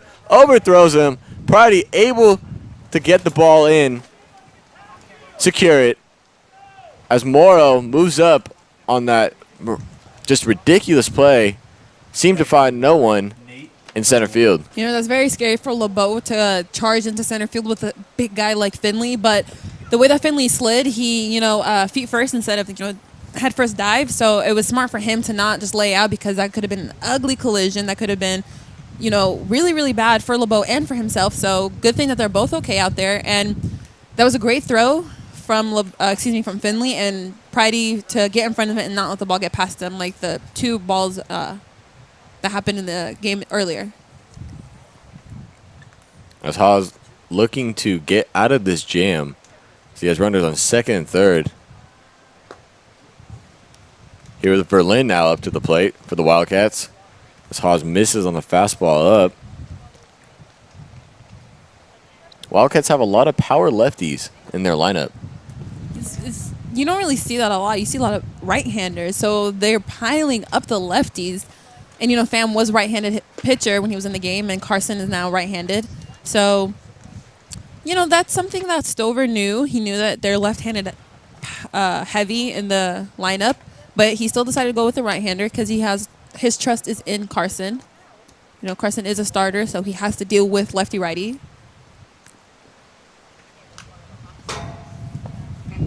As Verlin fouls it back right off the pole.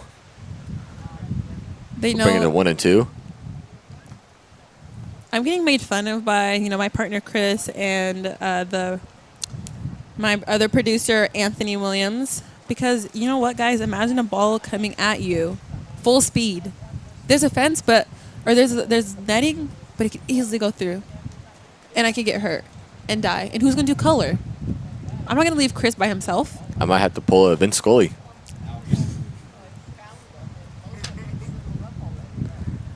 Haas looks over at Curtis, delivers. Verlin pops it out of play here, right into the stands.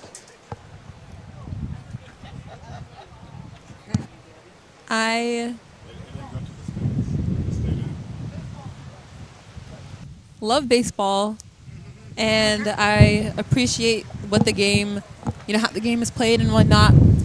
I hate foul balls. I hate them. I hate them. I hate them. When I go to games with my little brother, he wants to always, hey, get the tickets by foul territory so we can get, no. As Haas throws the curveball in the dirt, that'll get past Bartlemy. As Curtis able to score easily. Morrow up to third on the wild pitch. It all started with a hit by pitch.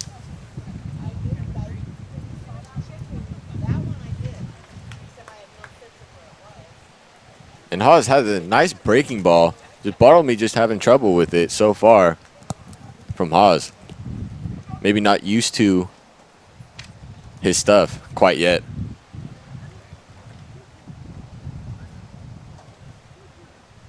That'll set up a 2-2 here to Verlin. Haas doing the little peek over there at third. Maybe worried about the runner too much. So there's a changeup. Verlin able to stay alive. Fouls it back out of play.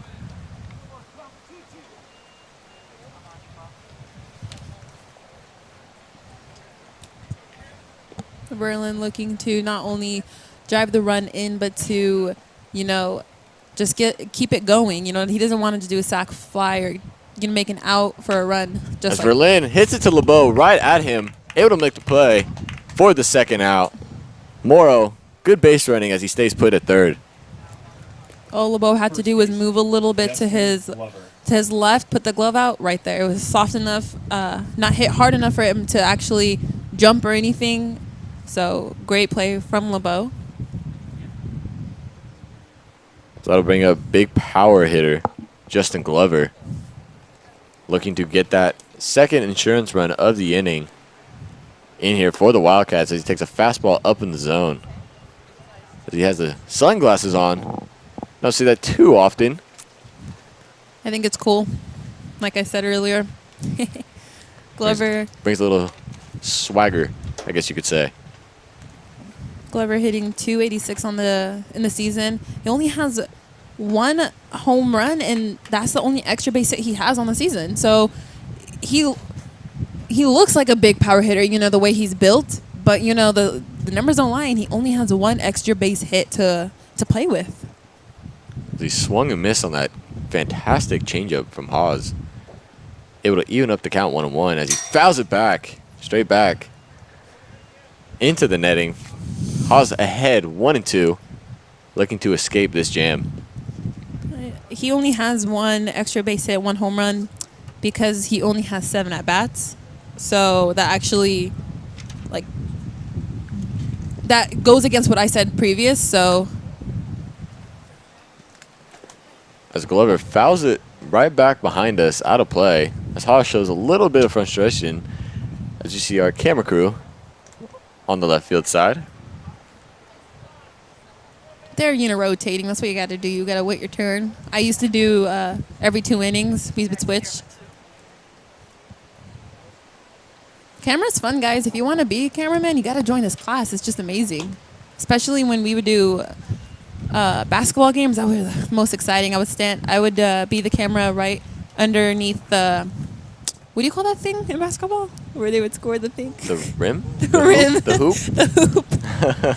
Sorry, I'm so focused on baseball. Yeah, I would stand right underneath the hoop, and you would just see the players coming at you. It's great and exciting. As Haas able to strike out Glover to limit the damage to just 1 run in the inning. That'll set up LeBeau, Gutierrez, and Margiotta for the Rock Hounds looking to bounce back here in the bottom of the 6th.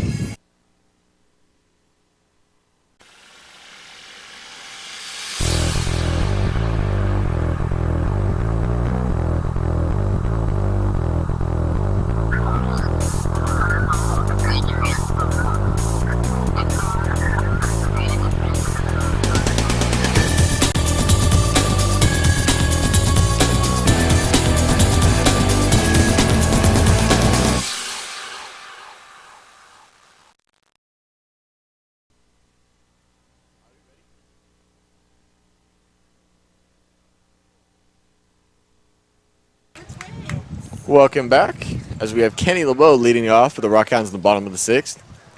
The wind has definitely picked up. The tent that's covering us is almost flew away, and it almost knocked me away. As LeBeau takes a first pitch strike in there. Look like a fastball from Mysterious Relief Pitcher. Mysterious Relief Pitcher.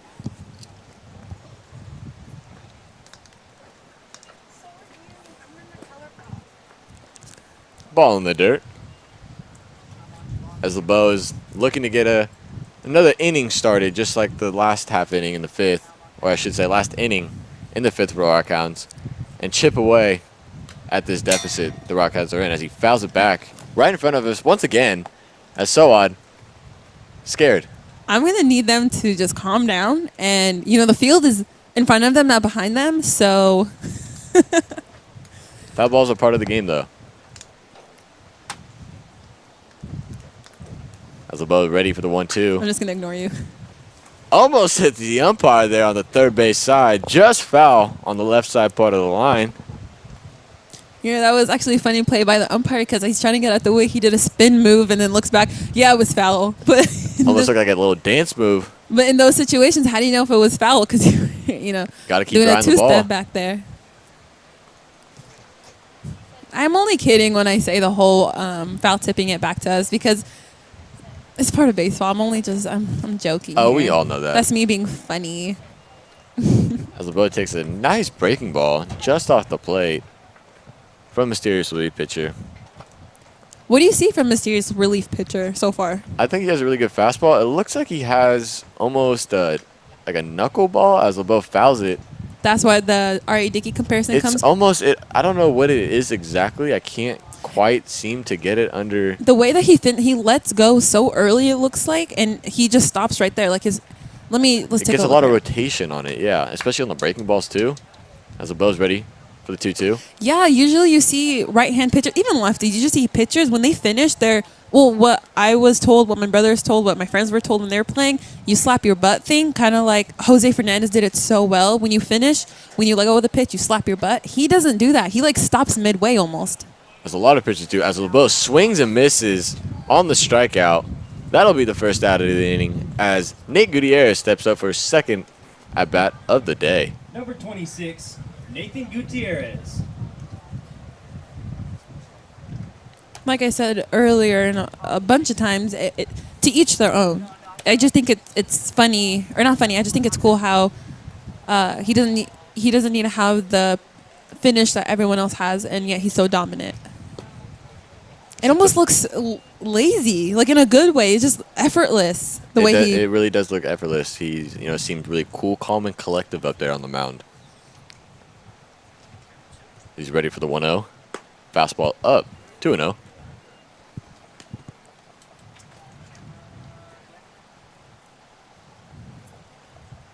Down by 3 here in the 6th. Rock Hounds looking to just add on. Gutierrez, who pinch it in the just the inning before, just shows you the kind of inning they had. They batted around. A part of that 6-run bottom of the 5th.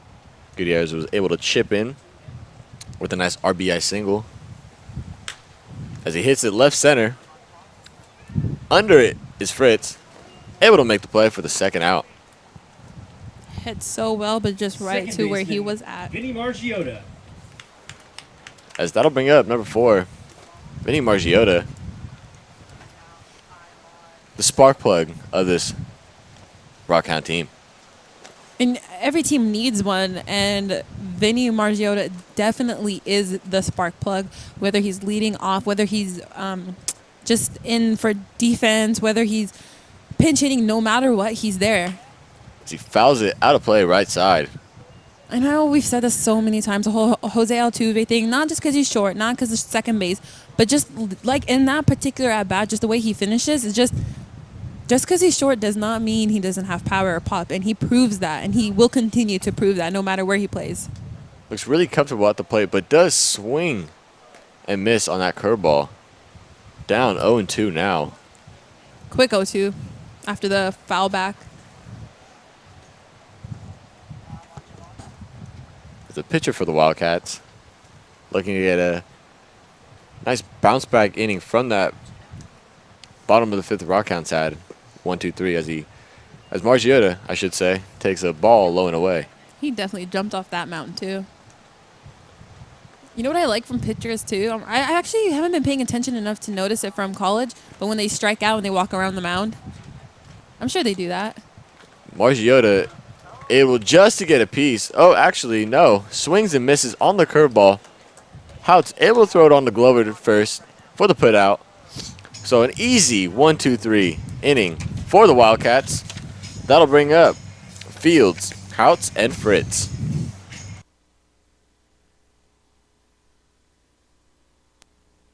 Logan Finley, and thank you for watching the Solano College Sports Network.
Welcome back. Third baseman, Taylor Field. As Taylor Fields steps in to lead off the top of the 7th for the Wildcats. As we have a new pitcher for the Rock Hounds. Jason Witch is on the mound.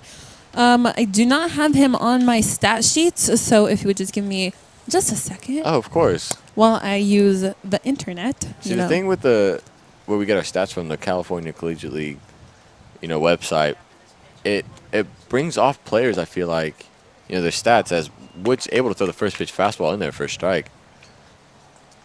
I do realize that when you print out the stats, and everything like that it's sometimes players just happen to disappear. As Field takes a ball 1-1.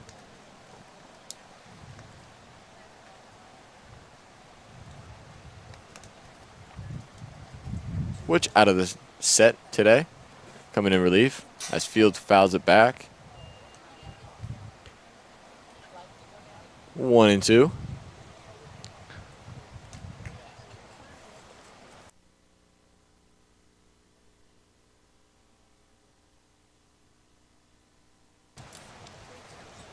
Field is ready. Takes a slider, it looked like, or a breaking ball, a little bit of mixture of a curve and a slider. A slurve. A slurve. Another pitch that I don't know. It's an in-betweener of a curveball and a slider. No, I get that. I just don't know how to identify it. You know what my pitches are? Fastball, curveball. Can you throw the curveball effectively, though? I can do it all. I can right now. If they need me, if Coach Stover needs me, I will get in the game and I will throw 17 curveballs if he needs me to. Okay. Well, next interview you do with Coach Stover, you definitely need to ask him about that. As Fields able to take the walk against Wooch to lead off the 7th. Catcher, as Houts Houts steps in.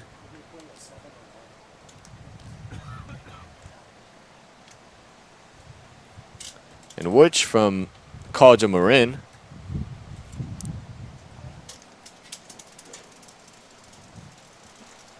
And actually, so I don't know if you watched the MLB draft the other day. Of course I did. Last week, I should say.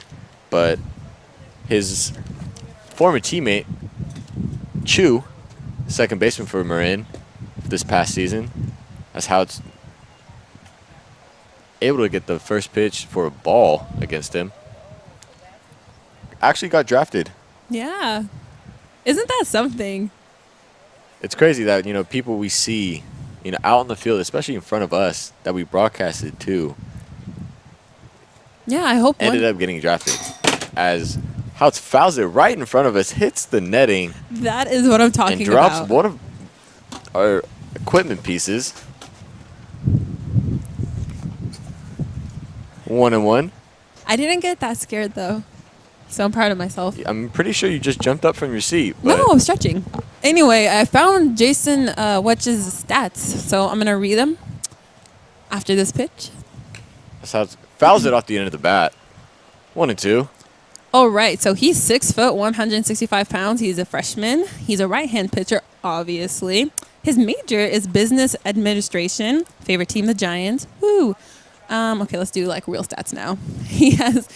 Well, this is for Marin at least because we still don't have, you know, for the college, the summer league. So he has 25 innings under his belt and a 5.4 ERA. Fields takes off, gets an amazing jump, which throws a curveball in there for a ball. But how about that jump from Field? It was a great jump. When you know you're going to run, you have to have a lead like that. You have to be aggressive like that. You can't just, when it's base running, it has to be yes, yes, yes, yes, yes, yes. You can't do yes, yes, no. You have to, if you're going to go, you got to go.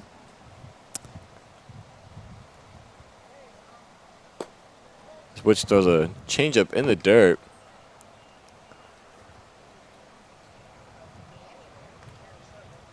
That'll set up to 3-2.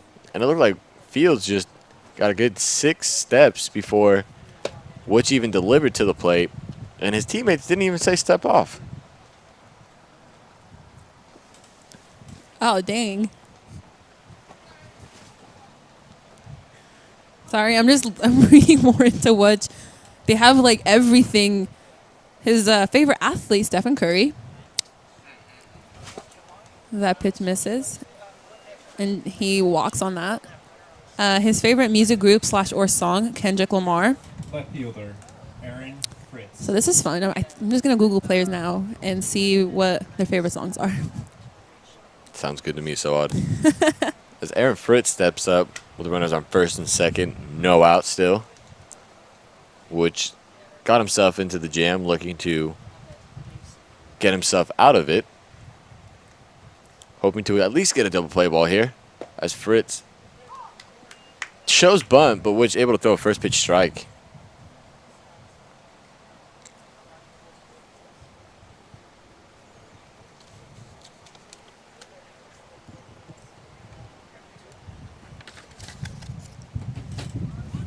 He shows bunts again, gets it down, but foul. Page picks it up over on the first base grass area. I'll bring it to 0-2. Fritz just not being able to get his job done. What do you think? 0-2. Do you think he still bunts? No, okay, I can't say you can't, but common sense, even if there's no outs, you don't bunt on 2 strikes because what happened prior? You fouled it off. You're not going to strike out on a bunt. You can't. You just cannot. Which does the curveball swing and a miss from Fritz. That'll be a good morning, good afternoon, and good night from Which. That'll be 1 out now. Shortstop, Anthony DeSantis. With Anthony DeSantis stepping up. Right-handed shortstop for the Wildcats.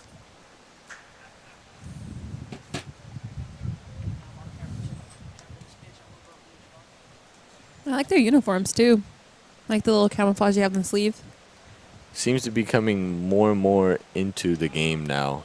As Which throws a curveball in the dirt, but Bartlemy able to keep in front of him. As you see Fields on second, just jersey untucked. You know what? Not even that. It's just the he has 2 sets of batting gloves in his back pocket. And I know people make fun of, I know it's easy to make fun of someone to do that because why do you need 2 sets of batting gloves? You have 2 hands only. But I think that is hilarious and I love it. Which throws a fastball out of the zone. 2-0. As you saw, Bartlemy kind of did a fake throw over to Page at first to keep Houts close to first. Which looked at LeBeau for a while and, got some signs from him. Maybe a back pick to catch Fields sleeping. As Which able to get the first pitch strike in there. LeBeau rocking the sunglasses on his hat. No, I never really understood that. Why players, with the sun, especially sun going down right now, trouble for players, and you have the glasses on top of your hat. That's for looks. Dude, I always see like pitch misses 2-2 the count. Or excuse me, 3-1 the count. I always see, let me start over. You know how you can tell it's a baseball player when you're just outside? He has a hat on with sunglasses, baseball sunglasses on his cap, and he's wearing just like basketball shorts and long socks like Nike and slides. That's a baseball player. You can just tell. And it's just hilarious to see them take what they put on the field to the, off the field. As DeSantis able to draw the walk, that'll load up the bases here for Fisher.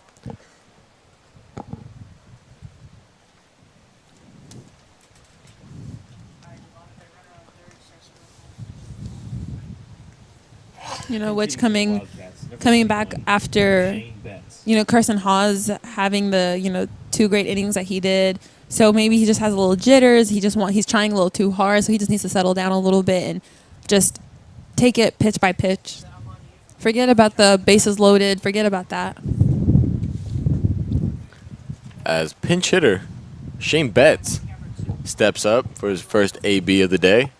Pinch hitting for Fisher. As he takes a first pitch outside, ball 1.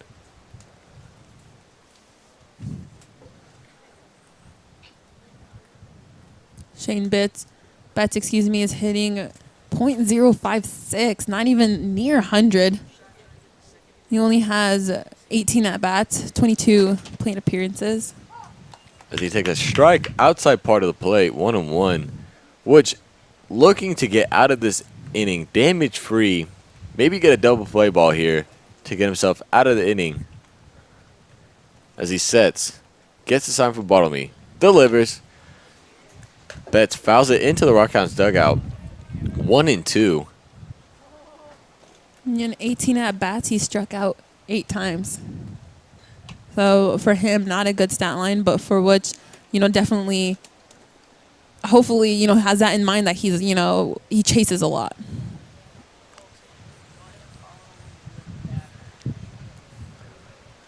Which is ready. Curveball in there, swing and a miss from Betts. Yet again, another strikeout for Betts. As that'll still be bases loaded. 2 out now, which looking to get this third against Curtis.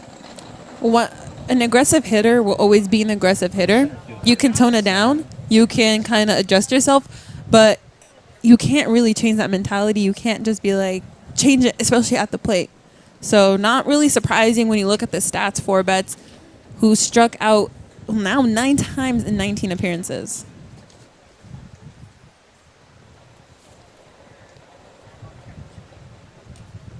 As the ball gets away from Bartlemy, and that will allow Fields to score easily, making the lead for the Wildcats 10-6. Look like a fastball just got away from Bartlemy and just couldn't corral it behind the plate.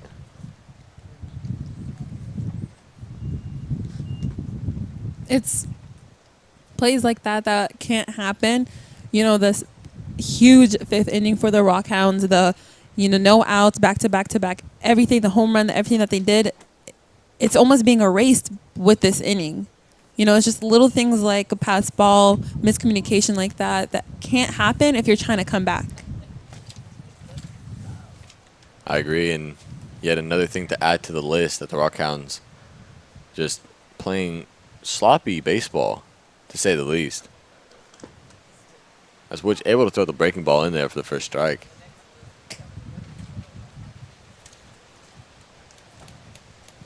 As the wind is picking up here at Billy and Louise Yarborough Stadium. Top of the 7th, 2 out, runners on 2nd and 3rd here for leadoff hitter Curtis for the Wildcats as he takes a breaking ball up in the zone. 3-1 now, hitter friendly count. 10-6 now here in the top of the 7th inning. Rock Hounds looking to bounce back with an out here. Curtis looking for his pitch only. Grounds it to short in LeBeau. LeBeau gets it, throws on over the page to make the final out of the 7th inning. Rock Hounds, Smith, Hamza, Pridey will be back. Hi, I'm Scott Stover, General Manager of the Rockville Rock Hounds, and thank you for watching the Solano College Sports Network.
As you see, Max Smith leading off for the Rock Hounds.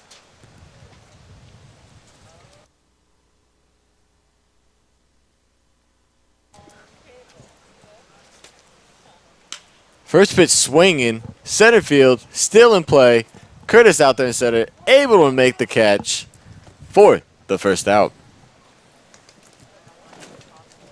Now batting Max Smith with the incredible 3-run home run in the 5th inning that just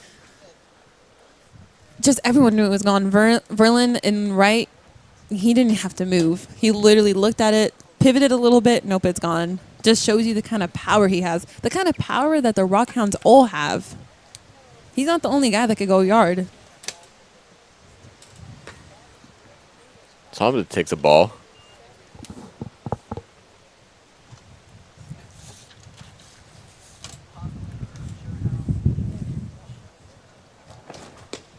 Swing and a miss. 1-1. I feel like after the top half, it almost deflated them. It almost took the wind out of their guts. So Holmes is trying everything he can to just. As Hamza hits that right field, not able to make the play is Verlin. Right out of his glove. Looked like he caught it, then hit the wall, and the ball bounced out. So Hamza able to get in there to second with a double. That ball just kept pushing. And you know why? Because of the wind that just recently picked up. Baseman Jack Pridey. As Jack Pridey steps in, looking to get that run in from second. Does a little stretch there. Get a little loosened up. Captain Jack. I like that nickname. Fits him well. Thank you. I'm going to copyright it soon. There you go. Pridey pops it up right near the pitcher's mound. There's Fields, able to call off everyone and make the catch for out number 2. Jack Pridey, known for the very aggressive first pitch, swinging. And in his first 2 at-bats, he swung in the first pitch. The last at-bat, he didn't swing, and now he swung and popped out. So I'll bring up Daniel Page here with 2 out. Hamza looking to find a way to get in. See if Page can do his job here. At least get another base runner here for the Rock Hounds. Yeah, don't get greedy. Take your base. As Page takes a first pitch ball.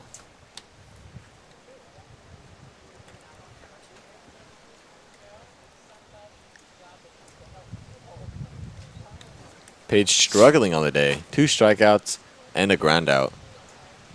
Looking to get his first hit under the belt. As the ball gets away from Houts. Karam's over near the Rock Hounds dugout. Hamza moves up to third. 2-0 now the count. Just looked like a hit right off his shoulder and bounced on back. Just kind of got unlucky. The hair, though, glistening in the sun. Gotta love the flow. Actually, you don't, huh? You don't like long hair, right? I don't think it fits me personally. Oh, okay. I see what you're Yeah. He looks like, just look-wise, strictly look-wise, he looks like that kid from Milwaukee that has an ugly laugh. Oh, wow. As Page pops it into right field. Under it is Verlin. Verlin can't see the ball. Hamza will score. Page on his way to third. And he will get in there, standing up with a RBI triple. As Verlin just lost it in the sun with the sunglasses. Right off the bat, he put his hands in the air. He said, I don't know. You can hear the players on the field saying, there. Obviously, that's not helpful words there. But that ball was way away from where he was. That was way, 20 feet from where he was. And, he did the right thing. He didn't know where it was. He put his hands up. So trying to get his teammates to help, but there's nothing really anyone could do. So lucky for the Rock Hounds, they caught a break. Finley, first pitch swinging, fouls it back into the netting. 0-1. So when Finley fouls it back to the netting, that's when I have to flinch because he's strong enough for it to go through. That one wasn't hit. It wasn't hit toward us, but near me, and I'm still going to cover, okay? That makes sense. Finley swings and a miss. Violent hack. Down 0-2 now.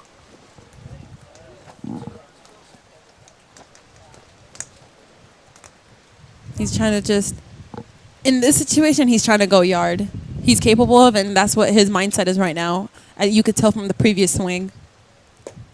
They thought it looked like a fastball. Outside and low. 1-2. Maybe a setup pitch here against Finley. Might throw the breaking ball or even the fastball in. We'll see here. Ball in the dirt. Looked like a fastball from mysterious relief pitcher. And good for Paige too for hustling. I didn't mention this when the ball was dropped. Let's focus more on the play. But Paige never stopped hustling. Sometimes players, they put their head down. They think it's just out. But he knew that the sun's out. He knew that everyone's already having trouble. His team too. So he just kept hustling, and now he's at third. As Finley drives it to left field, able to get down for a nice base hit. That'll score Paige. Deficit now cut down to 2, 10-8. Now batting catcher, Zach Bartleby. If Paige had stopped at second with that being right in front of the left fielder, there's no way he would have been able to score on that. He would have probably just been barely safe at third. So Paige hustling on that misplay by Verlin made it a run. It's again great piece of hitting from Finley as Bartleby takes a outside fastball in there for strike 1. And Finley just having a fantastic day thus far.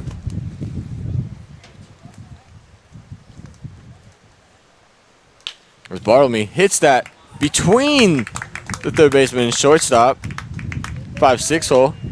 As that'll set up runners on first and second. Now with Kenny LeBeau up Shortstop, with 2 out. Kenny LeBeau.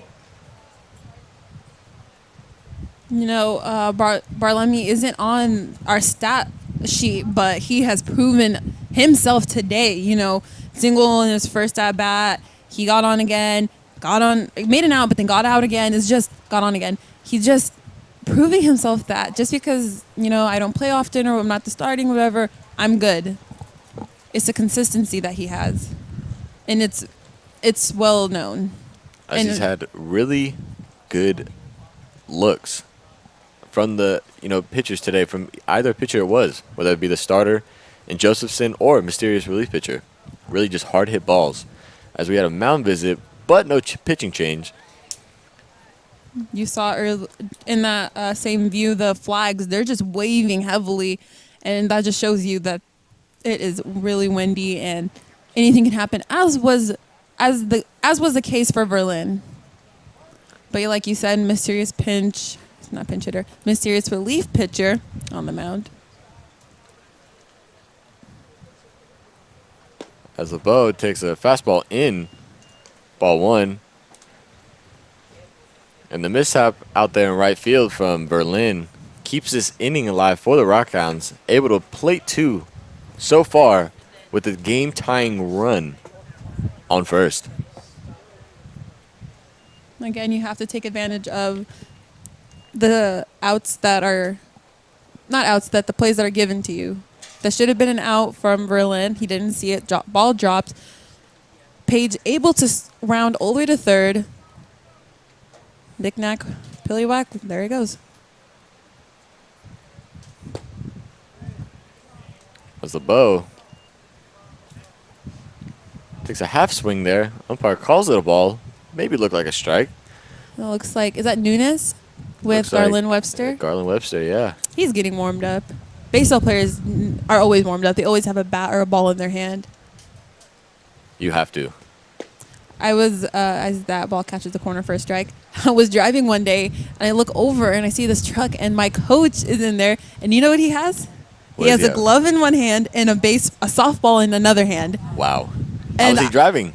He put the ball down, but he literally had his hand out, and he was like one hand on, whatever. And I look over, and he's like, this is at a stoplight. And I'm like, Coach Carl. And he's like, oh, hey. So casual, like, okay, you have a glove and a softball in your hand. But that just means he lives and breathes baseball, as does almost all these players do. As Bo pops it up right in front of the Rock Hounds dugout, able to drop. Count now full. So that will start the runners. Yeah, that's just the usual you see out in the street. A guy with a glove and a ball while driving. How about that? Had a heater in his mouth too, so that's ultimate baseball player. LeBeau ready for the 3-2. Runners will go. The pitch. LeBeau hits it right back up the middle. There is Betts, unable to make the play. Inning will stay alive. LeBeau reaches on the error. Bases will be loaded for Gutierrez. Now batting left fielder Nathan Gutierrez.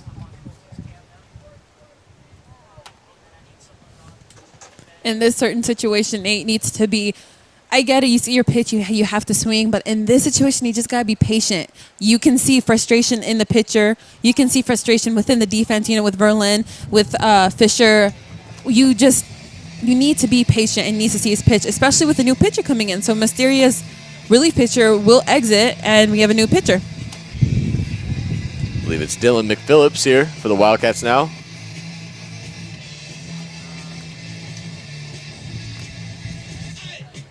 A great outing from Mysterious relief pitcher. Gave up 2 runs, but again, going back to the mishap from Verlin in right field with the sun, having a hard time seeing the ball. Able to keep this inning alive for the Rock Hounds. And now Betts Ayres at second sets up the Rock Hounds with a game-tying run here. Yeah, McPhillips has 12 innings under his belt with a 6 ERA, clean or even 6 ERA. He has 14 strikeouts to just, I believe, 13 walks actually.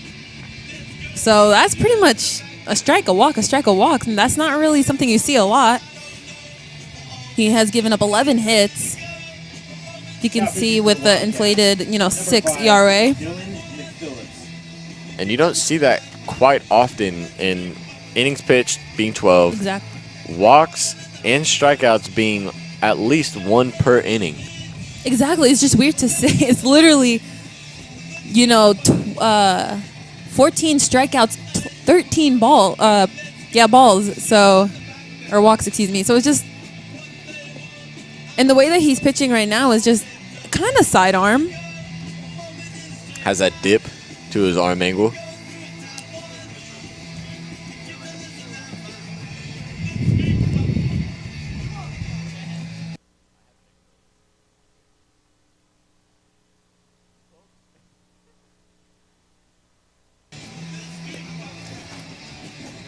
Dylan getting warmed up right now. Phillips or McPhillips.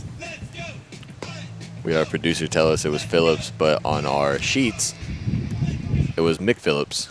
You know what? I'm going to go with us. Sorry, Anthony. I think we are right, too. As you see Stover chatting up with third baseman Fields, the Wildcats. So, Gutierrez here. 2 out. Bases are loaded. Rock Hounds looking to tie this game up. The way he's just holding the ball and letting his arm dangle. It's almost like a halfway Kimbrel, how he used to do the hunch over. The ball misses low. 2 away here. 10-8. The Rock Hounds are chipping away slowly but surely. See if Gutierrez can drive in. And there's a ground ball to Betts. Able to make the play this time. Throw on over to Glover. On to first. And able to get out of the inning. So, Rock Hounds score 2 on the mishap from Verlin in right field. Once again, they'll have up Morrow, Verlin, and Glover. Hi, I'm Coach Bobby. Thanks for watching the Solano College Sports Network.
Welcome back, ladies and gentlemen. Morrow. That's Witch still up there on the mound for the Rock Hounds. So we have Morrow stepping up, trying to add a little bit to the Wildcats' lead. It all started with an 8-0 lead for the Wildcats, and then the monstrous 5th inning as he swings and misses on that. Healthy rip from him. And now it's chipping away from both sides. Some Wildcats are trying to add some insurance runs. The Rock Hounds are trying to just tie it up, just add some runs, and now they're only down by 2. As again, Morrow swings and misses, which able to get his stuff going so far in the first 2. As he brings it to 0-2. Maybe works in the curveball here. Maybe the fastball. We'll see. Went to the fastball, just missed on the outside part of the plate.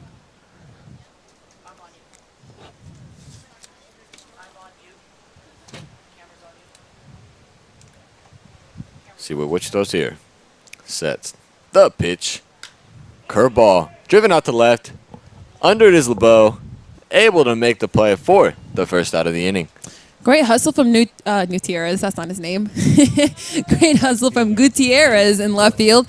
Right when the ball left the bat, he was hustling. LeBeau always was under it the whole time, but just being back there and being the backup, just great hustle by him.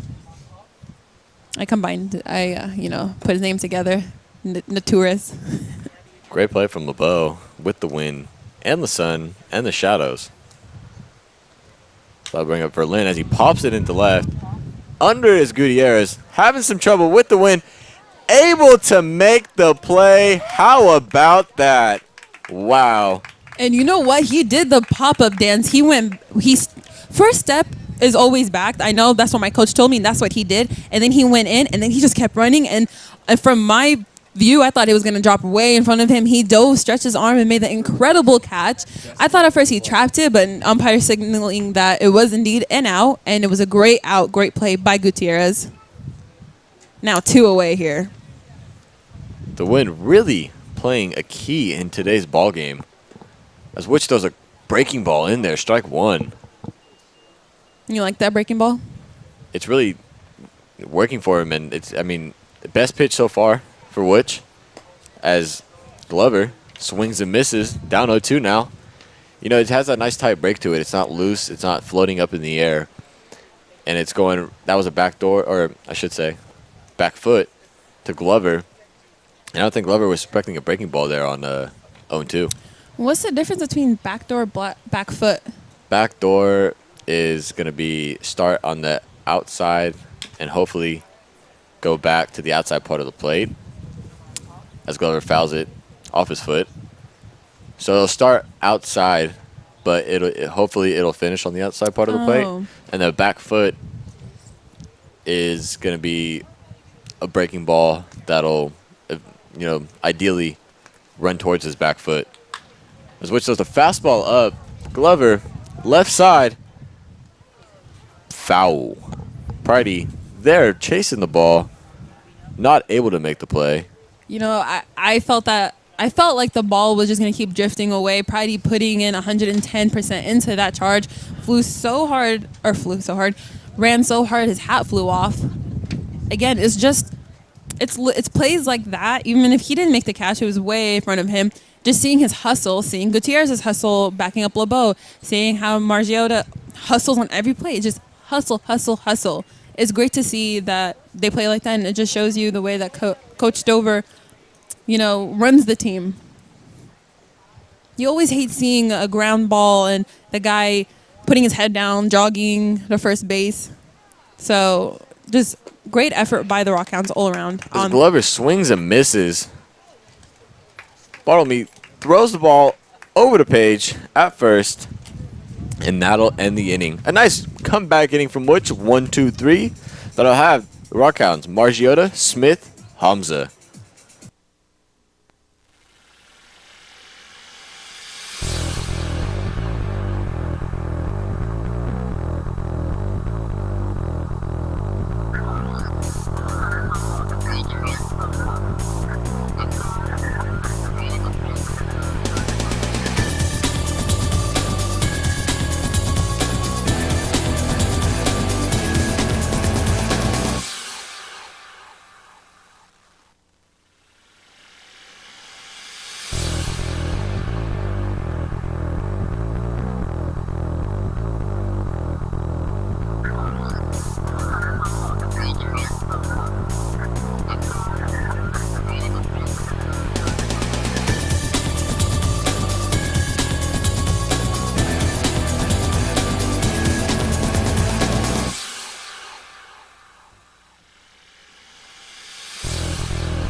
as Margiota steps up to the plate, leading off the Rock Hounds in the bottom of the 8th, looking to get at least 1 run, and then hopefully the lead eventually in the last 2 innings. So McPhillips is ready. Spark plug up there. So first pitch fastball out of the zone. Way out of the zone, but that was cheddar. That's how it's how to reach across his body. Again, fastball in the dirt. 2-0. You're rocking the stirrups too. I like the look. I really do. I would have gone maybe red stirrups like Curtis has in center field. That ball misses way high. Just because it's red top, red, maybe blend better. We're talking fashion here, of course. But he does have black sleeves underneath his jersey, so I can see where he went for the black look. So I like the all red, in my opinion. Like you said, as Margie takes the fastball in there.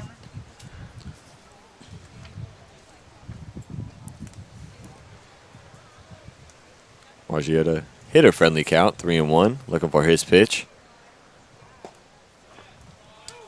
Fastball in there for a strike. Margiota maybe not looking for a fastball there, but 3-2, full count here. See if he can get on, work his way on. He fouls it back, out of play.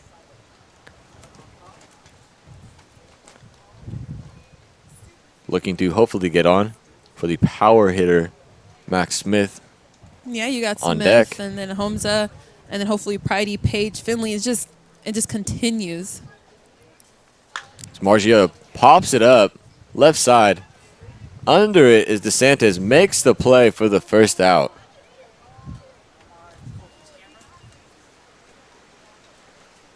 So I'll bring up the power hitter, Max Smith, who had the nice 3-run home run to get the Rock Hounds back in this ball game in the 5th inning.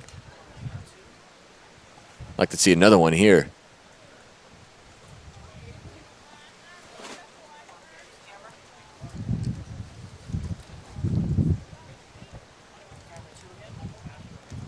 Takes a first pitch, just missed on the outside part of the plate. Smith's having a great day thus far. Home run. Obviously the 3-run home run. And he also had the double to add to it. He takes a fastball outside, 2-0.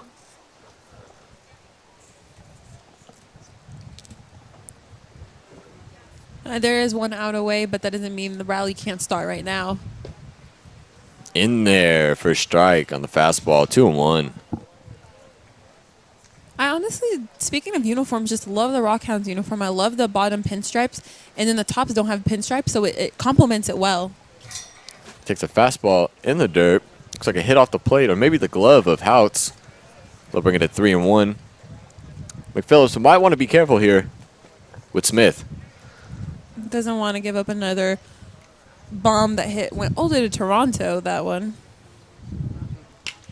As Smith hits it right field line in the corner for a base hit. He'll at least get 2 out of it. Hitting on over to third is Smith. He will get there sliding in for another base hit and triple. Now a single away from the cycle. I always try to argue with people. You know what? Big hits, like power hitters, aren't everything. Okay, we like small ball too. But I'm sorry, when Max Smith's up there and he hits bombs like that, that's just amazing. I'm a fan. That'll bring up Hamza. 2 for 4 on the day with a run scored. The sound it made off the bat too, just beautiful. It almost looked like it hit off the end of the bat as the ball looked like it fouled off Hamza's bat and right in front of us. I didn't flinch. I heard a jump. As we have our tent flying all over the place now. It's really windy, guys. I feel like we keep saying it's. I feel like we keep saying it's windy. As Hamza swings and misses on the fastball, down 0-2 now. I feel like we keep saying it's windy, but we can't just emphasize it enough. It's really windy that the tent that have these weights on them are still flying. Goes to show you how bad the wind is today. Do you think on the Max Smith home run it had any effect on it? I think without a doubt, as Hamza takes a fastball out, I think Smith's home run, without a doubt, was going to be a home run, but I also think it carried because of the wind. Oh, so you think it wouldn't have landed in Toronto without the wind? Maybe not Toronto, but I think it definitely would have been a home run still. Okay. So Hamza takes a fastball in near the feet, 2-2. When I was leaving the house, getting ready, printing out my stats, it was kind of, warm, but I knew it was going to be windy because of last night, so I told myself wear a sweater, and my mom would be proud right now. I'm wearing a sweater. There you go. And you're not. I am not. As Hamza fouls it back off the netting, Pridey with a nice catch on the on-deck circle. Pridey with the bare hand, just showing you he's ready for anything at all times. Captain Jack. Heads up play over there. Just how casually he did it, too. No smile with him. The guys behind him, Finley and them, they were smiling. And not for Pridey. That's routine. Hamza looking at driving Smith here. The pitch. Swing and a miss from Hamza. Down on strikes he goes. That'll make it 2 outs with Jack Pridey stepping up to the plate. Batting third baseman Jack Pridey. 2 away here with Smith on third, bottom 8. 10-8, the Wildcats lead the Rock Hounds. McPhillips looking to shut it down here. Pridey looking to go deep. Pridey first pitch swinging down the left field line, but foul. Out of play. Sounded great off the bat, but just carried. He heard what I said, too.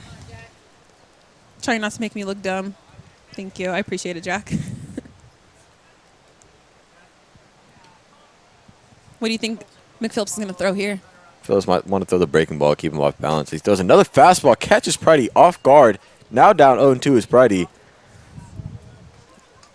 Phillips with an aggressive approach. 2 fastballs in a row. Pridey was not expecting that.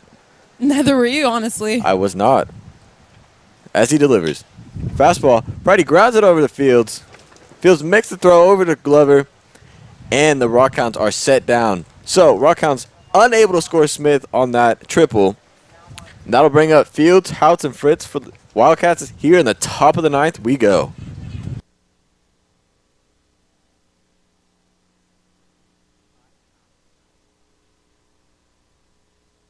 If you have an interest in a career in sports broadcasting, whether it's behind the scenes or on camera, then this is the class for you. Class is held every Wednesday from 1:30 to 4:30 in room 121 alongside the library building. For more information, contact Greg Poff. That's me at solano.edu. we hope to see you here next semester. And remember, it's more than just sports. It's an education.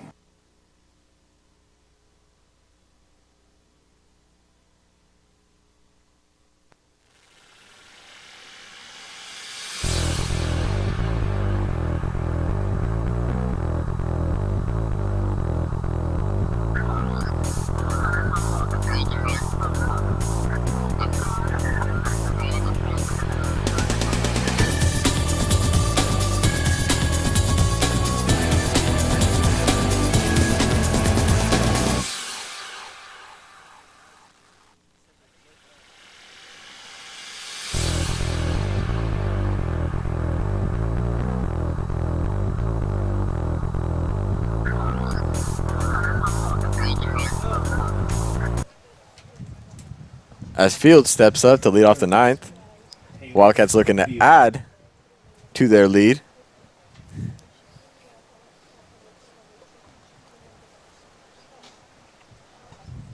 The great reporter Melanie is standing right next to me. Always here, always supporting her, Rock Hounds. Big baseball fan, Melanie Fuller. Which sets. Curveball in there. Fields pops it up to center. Finley making the play for out number 1. And that's what the Rock Hounds need to do, which needs to get these hitters off balance quickly, get the quick outs, so the Rock Hounds can hit quicker. 1 pitch, 1 out. Ideally what you want as a pitcher. As Hout steps up.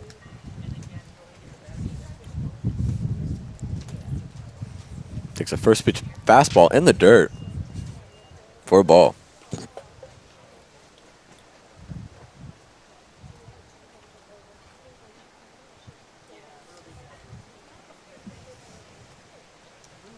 Only down by 2, the Rock Hounds are. Hounds hits it right past LeBeau, out of the reach, for a base hit into left field. If LeBeau would have came up with it, that would have been a literal Jeter play. As he's running, turnaround, quick throw, but just right past his glove. Would have really had to get his arm into that one as he was running away from the play. The Jack Pridey out that went to field, he locked his arm and just loaded it, and it was just a hard-hitting ball or hard-thrown ball by field. And I noticed that, and he didn't even. Pridey runs fast, but he's no Margiotta. He doesn't have like the speed. But field, knowing that what the situation was, the runners were on, so he threw across his chest and across the field, and it went.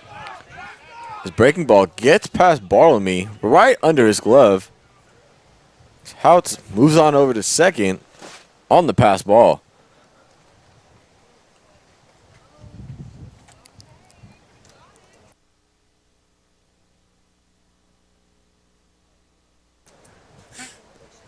We have now a runner on second. 1-1 the count. Here to Aaron Fritz. Which sets the pitch. Fritz hits it right center. That'll get down. Houts will score easily. Fritz on his way to second, making a turn, going on to third. Here comes the relay from Margiotta. Pridey unable to make the play. And how about that? Fritz gets in there with a RBI triple. That was a great backup by Wutch, though. I noticed as he was rounding second, Wutch was trotting to third, and then he realized where the relay throw was going to be, so he backed up a little bit. And if it weren't for him being there, Pridey would have had to hustle all the way there. The runner would have most likely have scored 2 runs on that play. So it was just great backup by Wutch to limit the damage.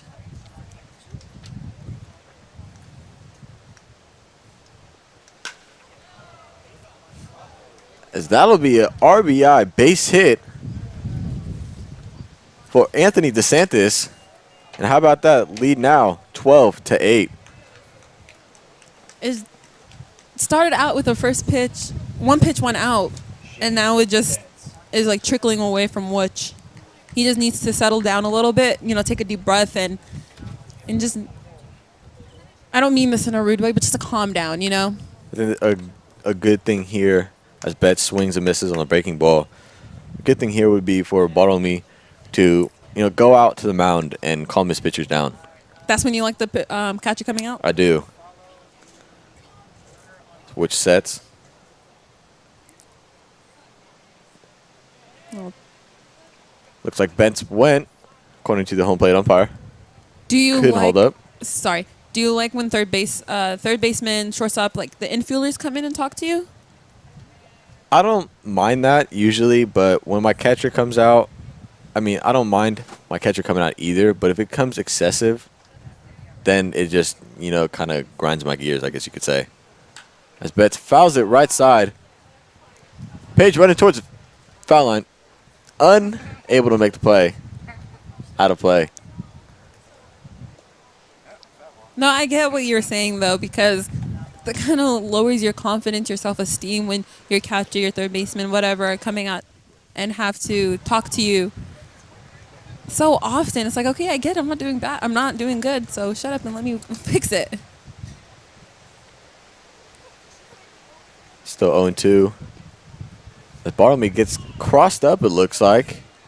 So maybe he was looking for the breaking ball, but which threw the fastball. Luckily, didn't get past him. As it's now 1-2.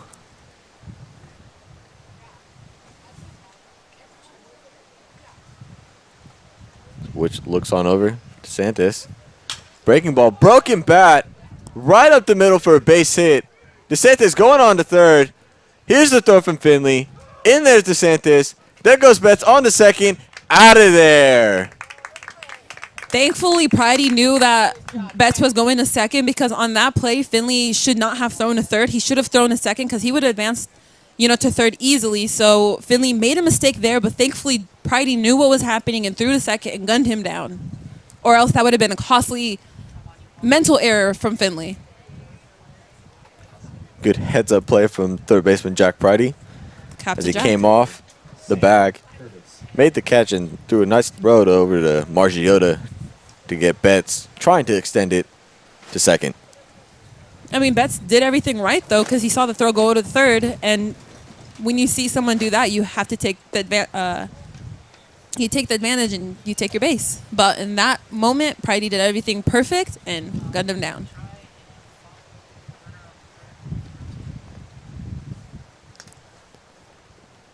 Curtis takes a breaking ball in the dirt. Bartlemy blocks it. Nice block. Bring the count to 2-0. Curtis' stance is just so open, and he wiggles his bat, so it's just, to get his timing right, and I look at that. It's just amazing. Looks really And mellowed out. The up there leg at the just plate. stays up there, and then everything looks smooth. It looks unorthodox, but it's smooth. Switch able to throw a fastball in there for the first strike.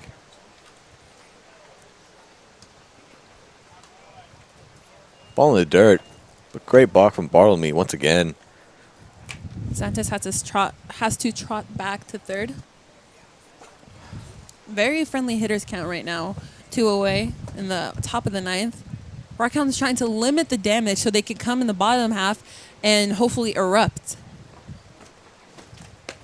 Fastball away. Curtis will walk. That'll bring runners first and third here with Adam Morrow stepping up.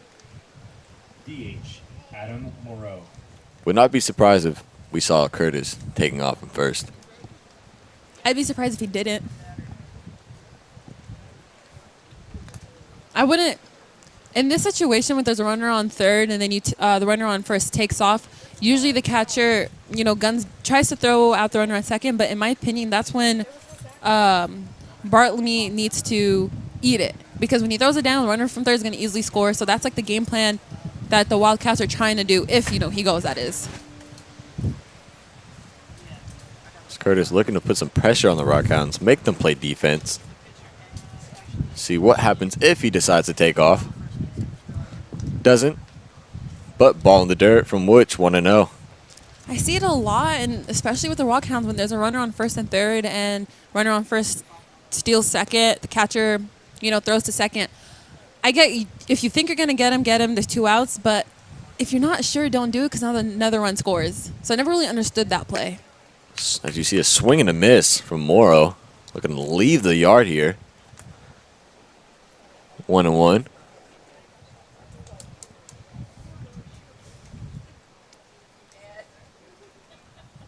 You see the shadows coming into play now. So Morrow takes a changeup low in the dirt.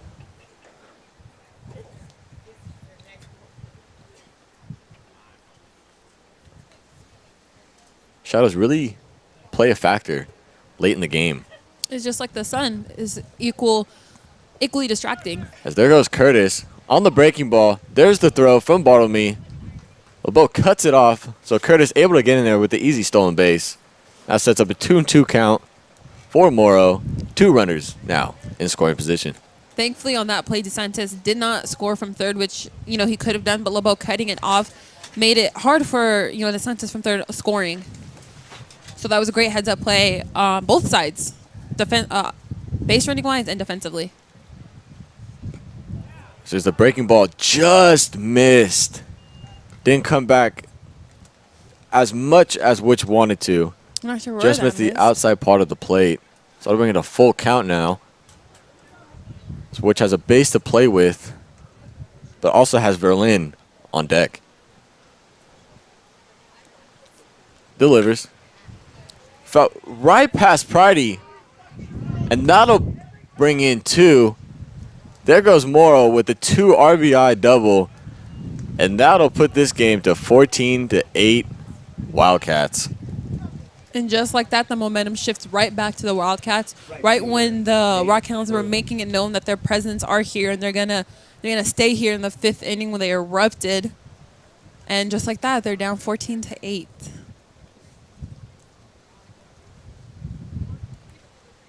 So I'll bring up Verlin, looking to add to this 4-run inning.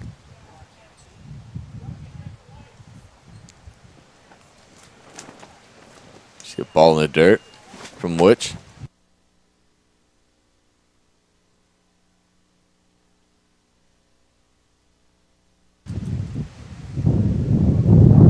On that play, we can hear Coach Stover in the dugout not pleased with what's happening, whether it's from, Witch defense or anything like that. He's yelling, and they're obviously not happy when his team is already down 8-0. Then they come back, and then they give it up. Then they come back, and now they're down a large sum again. So his frustrations, I can see where he's coming from. Which looks back at Mora at second. Delivers. Breaking ball low. Ball 2.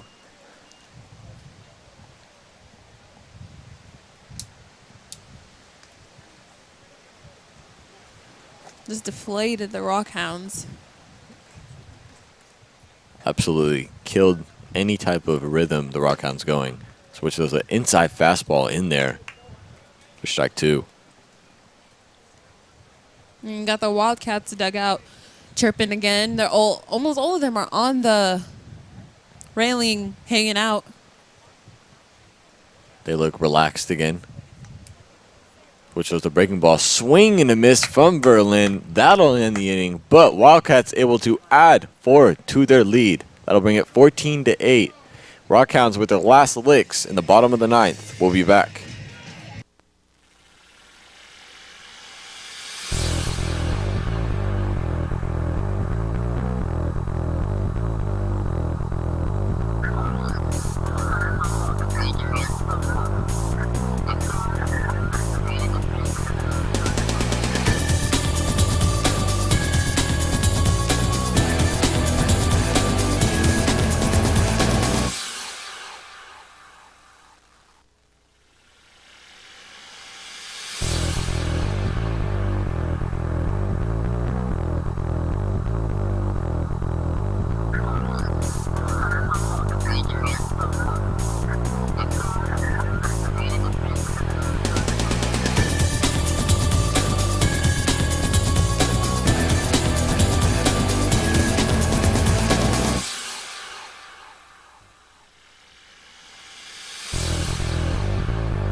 Welcome back. As the Rock Hounds will get their last chance to tie this game up, down 6. As Daniel Page steps in.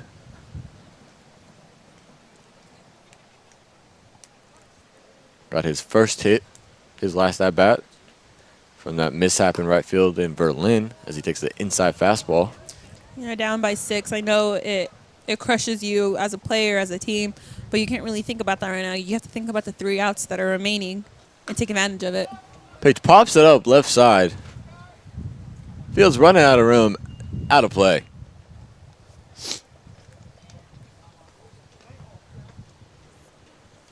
Very aggressive at the plate, offering at the first pitch.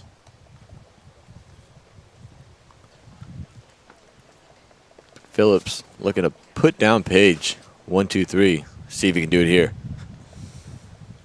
Fastball hitting into right center. Looks like Verlin's coming in. Curley calls him off. Able to make the catch at his feet. Shoeshooting catch, as they say, for out number 1.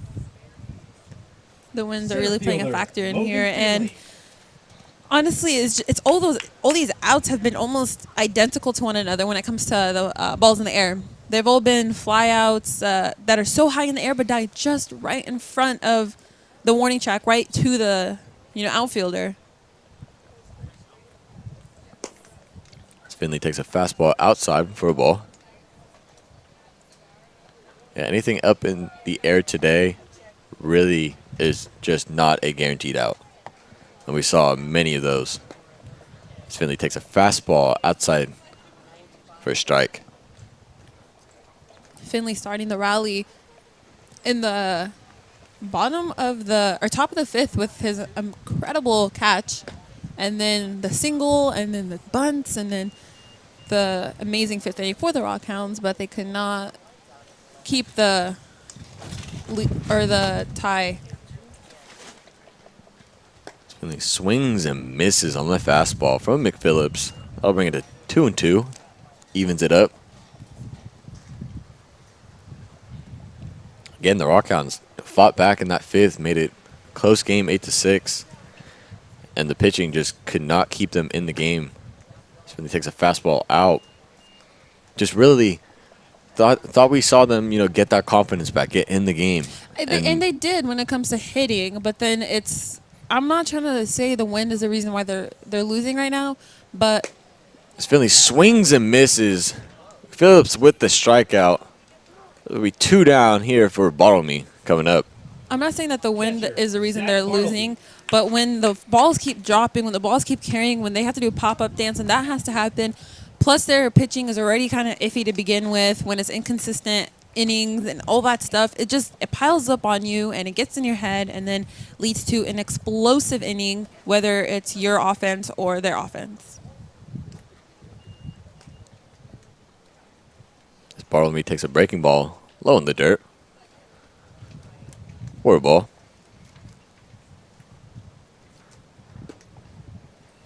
In there for a strike.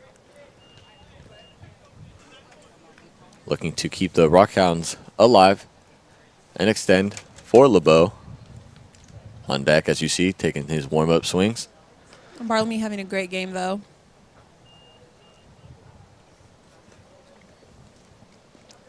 How about that? 3 singles on the day for him. All hard hit. Solid contact. Can't ask for much more. You honestly can't. Fastball up in the zone near his head. 3-1. And he's been in the squat all day. He's been blocking balls. He's been trying to gun down runners. He's been doing all that and still getting hits. So it just shows the type of guy he is. And he doesn't play often. He only has a certain amount of at-bats. Swing and a miss. Looking to drive it over that short porch out and left in front of the scoreboard.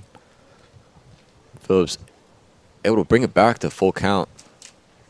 The pitch. Swing and a miss. That'll put down Bartlemy, and that'll end the game. Wildcats able to come out on top 14-8 against the Rock Hounds. Well-fought game from both sides. Wildcats able to take advantage of the Rock Hounds mishaps. Rock Hounds just came up short in the comeback. So on, what were your thoughts of today's game?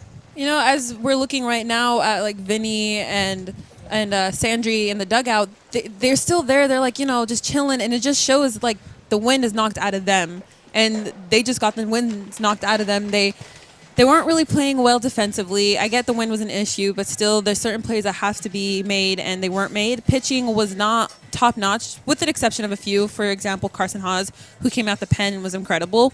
It's just, like I said, like I keep saying, defense and pitching are key to games, and the Rock Hounds have not shown that with this game. And it's just sad when they had such an explosive inning in the fifth, or such an explosive inning, and just nothing came from it.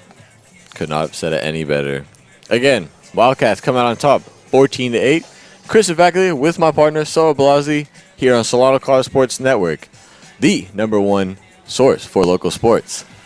We'll see you next time.